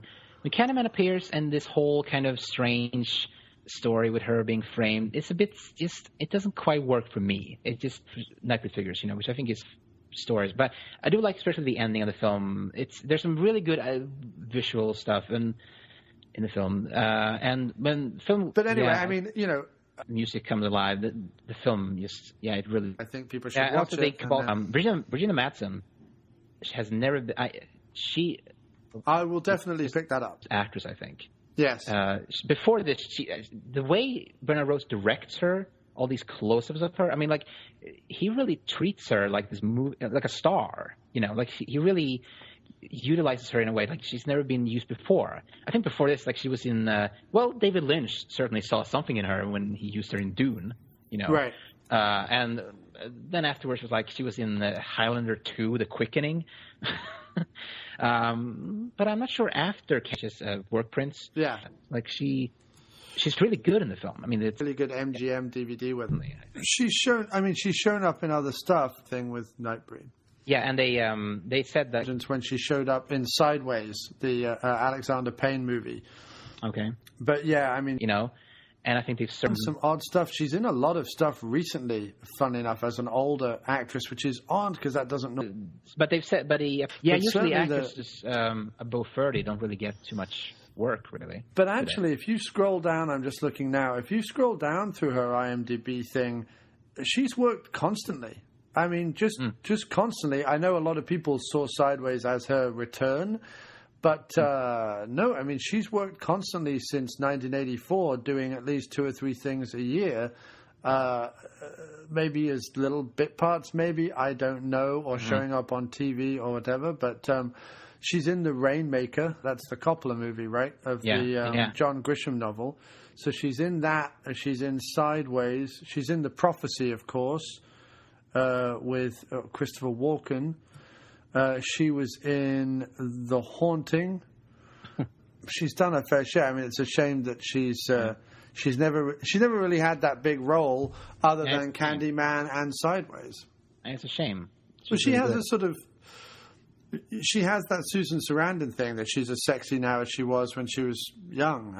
She's a sexy older woman. It's just or beautiful or whatever you want to call it. She's just and I think that a Barbara Crampton as well, has that beautiful thing. I think that also, like a Barbara Crampton, has more talent than is given credit for. Is a lot more of a talented actress than she's given credit for, But anyway, I think Candyman is, for me, it's a bit of an uneven film. There's a great deal about it that works. Some of the other stuff, I think, with Candyman, trying to make him scary, doesn't quite succeed for me. Some of that feels like it wasn't really something Bernard Rose wanted to do, maybe. I'm not sure. But still, I think it's an interesting film. It's a very beautiful film. I actually had to rewatch it recently again just to see, because I don't really watch the movie that often. I'm not that attached to it, like let's say you are. There's some really good things in the film, I think. There's some really good aspects. There's some really good things about the film. But still, it doesn't quite become the masterpiece. It does feel like a masterpiece to me, but there's something about it that doesn't really quite come together. Yeah, I think you either have to, like I say, it's about timing and expectation, and I saw it, like I said, at an impressionable time. It was in that period where at least once a year I would be watching Halloween and Carrie and Evil Dead and movies like that. They were my sort of go-to horror movies, and Candyman was one of them. And it has stuck with me because of that. Would I go to the mat for it? And I haven't bothered to see any of its sequels. I'm not particularly passionate about seeing anything that any of the other people have done. But do I like that particular? Bring those actors together, bring that score together with the filmmaking and everything else. I think while it might not be a masterpiece of horror, it's certainly one of those lightning in a bottle scenarios where I don't think you could take the same people and make more great films with them. I just think in that particular moment of that particular time, that film gelled and did something, to be fair, that we haven't seen before or much since, really. Yeah, much like Hellraiser, it's something very unusual and different. And yes, it's not a film that should have any sequels. They try to turn Candyman. He's sort of become a kind of Freddy Krueger-like figure in the horror, community. But he's not. It's supposed to be that. He's. Well, how many are there? Just 2? There's just 2, which I've seen. 2 is okay. I mean, 2 is that thing where Candyman 2 does that thing that a lot of sequels does, which is like they try to explore his background, his origin. Like they show his origin in this one. Right. It's like, come on, really? We don't need to see. No, we've been told his origin. And there's a whole family thing going on, and it's like most sequels does. They have to bring in a bloodline and all that, and all that. It's just, yeah. I haven't seen Candyman 3, but it looks horrible. There is a third one? Yeah, Candyman Day of the Dead, it's called. Huh. Original? Candyman 3, Day of the Dead. The thing that really is strange about this film, the thing that is just... Could you explain to me what Ted Raimi's doing in this movie? Why? Not only that, but why does Ted Raimi play like a rough and tumble boyfriend? Yeah, he's playing a guy from the wrong side of the tracks in like a leather jacket with a motorbike and stuff. But hasn't he still got his glasses on? No, he doesn't. Oh, he doesn't have his glasses on? No. Okay. But he doesn't. Okay, but no, it's still ridiculous that he is playing the bad boy. But then Raimi shows up. Ted Raimi shows up in lots of things. We were watching Jeff Speakman movie for Dr. Action and the Kick-Ass Kid commentaries.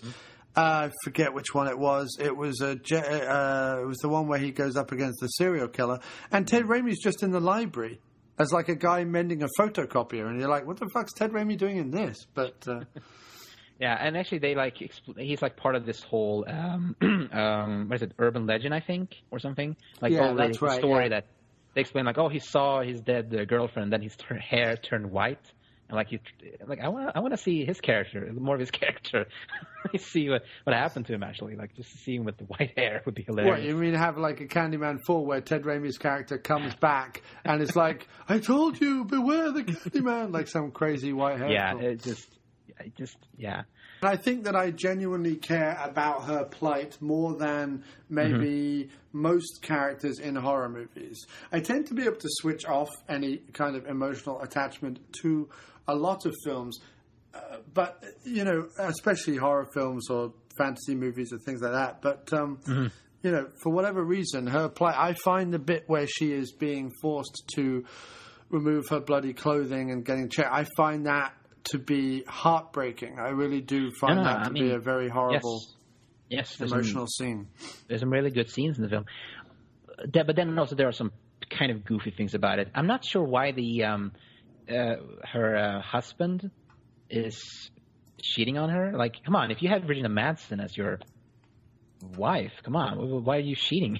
Well, because he's an asshole. I mean, of course. I think that actor, I think he always plays an asshole in films. I've seen him in so many things. That actor plays the husband. He's always the asshole, I think. Yeah, he was in a series of 24. 24, yeah. He's the guy who he dies from, what is it, radiation or something? Yeah, something to do with a bomb or something like that. He's like the last guy they put on the plane to fly the plane so he can die when they... Yeah. But yeah, you're right. He's contaminated with a virus or something. A virus that doesn't attack anyone else in the show. But the funny thing about that was that he ended up marrying the woman who played the bad guy, played Nina. In real life, he ended up Xander Berkeley, his name is, and he ended up marrying the woman who played Nina Myers. That is bizarre. In real life. Wow. Yeah. He's also the guy who gets the medal. The T-1000 kills him in Terminator 2. He's Terminator 2. Yeah, he's in Taken. He plays the asshole husband in Taken. He's in Air Force One. Yeah, he's the guy who betrays Harrison Ford. Yes. That film. Yeah. He's been in, he's got like 4 things coming out this year. He's been in 199 titles, according to IMDb. Yeah. But no, I would say, I think while Nightbreed and Rawhead Rex are not traditional or particularly as well known, Hellraiser and Candyman tend to be the more traditionally well-known horror movies out of these 4. For my money, I prefer Candyman. That's just my sort of thing. Although yeah, sure. I mean, Candyman it certainly is a very. You have an interesting director behind the wheel, telling this story certainly, and it helps to have that kind of director. I think. Whereas I think Clive Barker is certainly an interesting director. It does feel a bit like he doesn't quite manage to bring his vision to life fully. You know what I mean? Like he needs a facilitator or an organizer. I think he is very clearly burning with creativity and ideas. But still, I do think I would love to see more of Clive Barker's stories brought onto the screen. And the thing about his stories, they're all about sex in a way. They're all about romance and all that, and especially Nightbreed. Nightbreed has all kind of sexual symbolism going on in it. And Clive Barker is an interesting author. I think he has a lot of ideas. I think we need to see more of Clive Barker, certainly. Yeah, I don't know. Less remakes, less Paranormal Activity. Give me more Clive Barker, please. Yeah, I think he has a sense. Whereas Stephen King's sensibility is more studio friendly, because they're like, okay, this is the good guy, this is the bad guy, and then this is what's going to happen. And although Stephen King, writes these great characters and these sort of mythologies and stuff, ultimately it's always going to come down to a very simple case of good versus evil. There's not a lot of. He doesn't really touch sexuality a lot. He touches religion a lot, but he doesn't really go into other things. And I think the problem with Clive Barker on a massive, on an international scale, on a studio basis, is that all his films and all his writing seems to, like you've been saying, seems to be sexualized, seems to have sadomasochistic overtones, seems to be dark, seems to be brooding, he has a lot of the weird characters that are tough to relate to, Yeah, he's talking about outcast characters, he's talking about, obviously homosexuality, he's talking about, this dark, pervasive violence in the human condition. And I think that it makes it a difficult prospect for a studio. You see, you could say to a studio, I've got a film about a serial killer that does all this grotesque stuff to people. Look how grotesque it is. And a studio's going to be like, oh, great, kids are going to love that. But you can't say to a studio, here is a movie I've got about a serial killer who also at the same time, hangs ears off the end of his penis or something, because then they're like, oh my God, you said the word penis, and then therefore that means we can't make that movie. And I think that the problem with Clive Barker has publicizing or making, or even a studio looking to accept a Clive Barker film, is, while you're right, underlying it is a very sort of gothic sense of love and romance and, companionship and whatever, these very positive things, these very traditional things. Surrounding that, there's too much that a normal average Joe cannot get their head around. And I don't mean like I couldn't get my head around Hellraiser. I mean stuff like just the existence of the Nightbreed, or just the existence of the Cenobites, or just if someone sides with them, it's like, oh, what does that say about me? And people get all conflicted and freaked out about it. I don't, but I'm just saying people in general do, and that's his problem. I would love more Clive Barker. If you're going to say to me remakes and found footage movies over Clive Barker, it's like, give me more Clive Barker. I can't say that I feel the emotional heaviness of them, but I love them as creatively inventive fantasy films, definitely. And that's where I would say that, hey, if you like the weird and wonderful, check out Clive Barker. It's great. Yeah. Oh, and also Candyman. My mother loves Candyman. Really? Yeah. And she's I don't know when she saw it, but she loved it, and she actually showed it to her sister, and she loved it too. I think it's her favorite horror film. Nice. I don't understand it, but nice. Yeah, I think she definitely. I think my mother, she understands. she sees the romance in the film. I think that is what's attracting to her. But yeah, Clive Barker, that was a fun discussion with you, John. Definitely. Dude, you're welcome back on the moment we've got a subject that is... I would love to talk to you about Lucio Fulci. I know you've seen Zombie Flesh Eaters, but you haven't seen City of the Living Dead or Beyond? You haven't seen those, right? I have seen City of the Living Dead. What's the other one I've seen? What's the one? I saw the one where the priest hangs himself at the beginning and there's That's City. I've seen that one, yeah. Okay. Then there's the Beyond. Is made also. It's under That's the other one I've got to pick up from Grindhouse. Yeah. And there's also one called The House by the Cemetery as well, which is part of a zombie trilogy or something. Sure. Well, when I've watched more of those, I mean, Zombie's my favorite. Sure. But when I've watched more of those, I'll definitely get in contact again. So yeah. Yeah, it'll be fun to talk about. Oh yeah, definitely. And look, thanks ever so much, dude, for all the support and advertising you do of the show, and just listening at all, and being a rabid film fan, and backing us guys up who are doing this stuff. Yeah, sure. I mean, it's been great talking to you, and I hope this will be an episode that will bring some sort of interest to more interest to Clive Barker and. Well, dude, that's one of the few questions I put up on the Facebook page that has got that kind of response. I mean, it's been looked at almost 300 times, and we've had like 20 or so comments. So yeah, and if we do make like I don't know, let's say if we actually do a Clive Barker part 2, I'm not sure if we would do that. We probably need to get David DeMoss. It would be fun to get him on board for that. Sure. I've read a lot of Clive Barker stuff. Maybe he could tell you something more about that. I don't know. Yeah, we could do Midnight Meat Train, Lord of Illusion, and the Cabal Cup when that comes out. Yeah, sure. Yeah, it would be something. Yeah. But thanks ever so much, Philip. Seriously, that was great. I enjoyed that. Yeah. That's going to make a great episode. And thanks for listening. And thanks for being on the show. And thanks to you all out there listening as well. I hope you're all having good times. And take care. Yeah. Bye. Well, and broadly speaking, there you have it. And to end this very special Clive Barker episode of the After Movie Diner that I hope you've all enjoyed, I'm going to drag Dr. Nicholas Console by the beard back to the Ivories for him to play us one last instrumental piece. It's his own arrangement of the theme from Candyman, which, well, let's just say he has a particularly unique take on. And that he probably plays one too many bar mitzvahs. So to end, here is Dr. Console with what he likes to call the "It Was Always You, Helen" horror. Take it away, sir.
The podcast you've just been listening to is part of the Second Unit Podcast Network.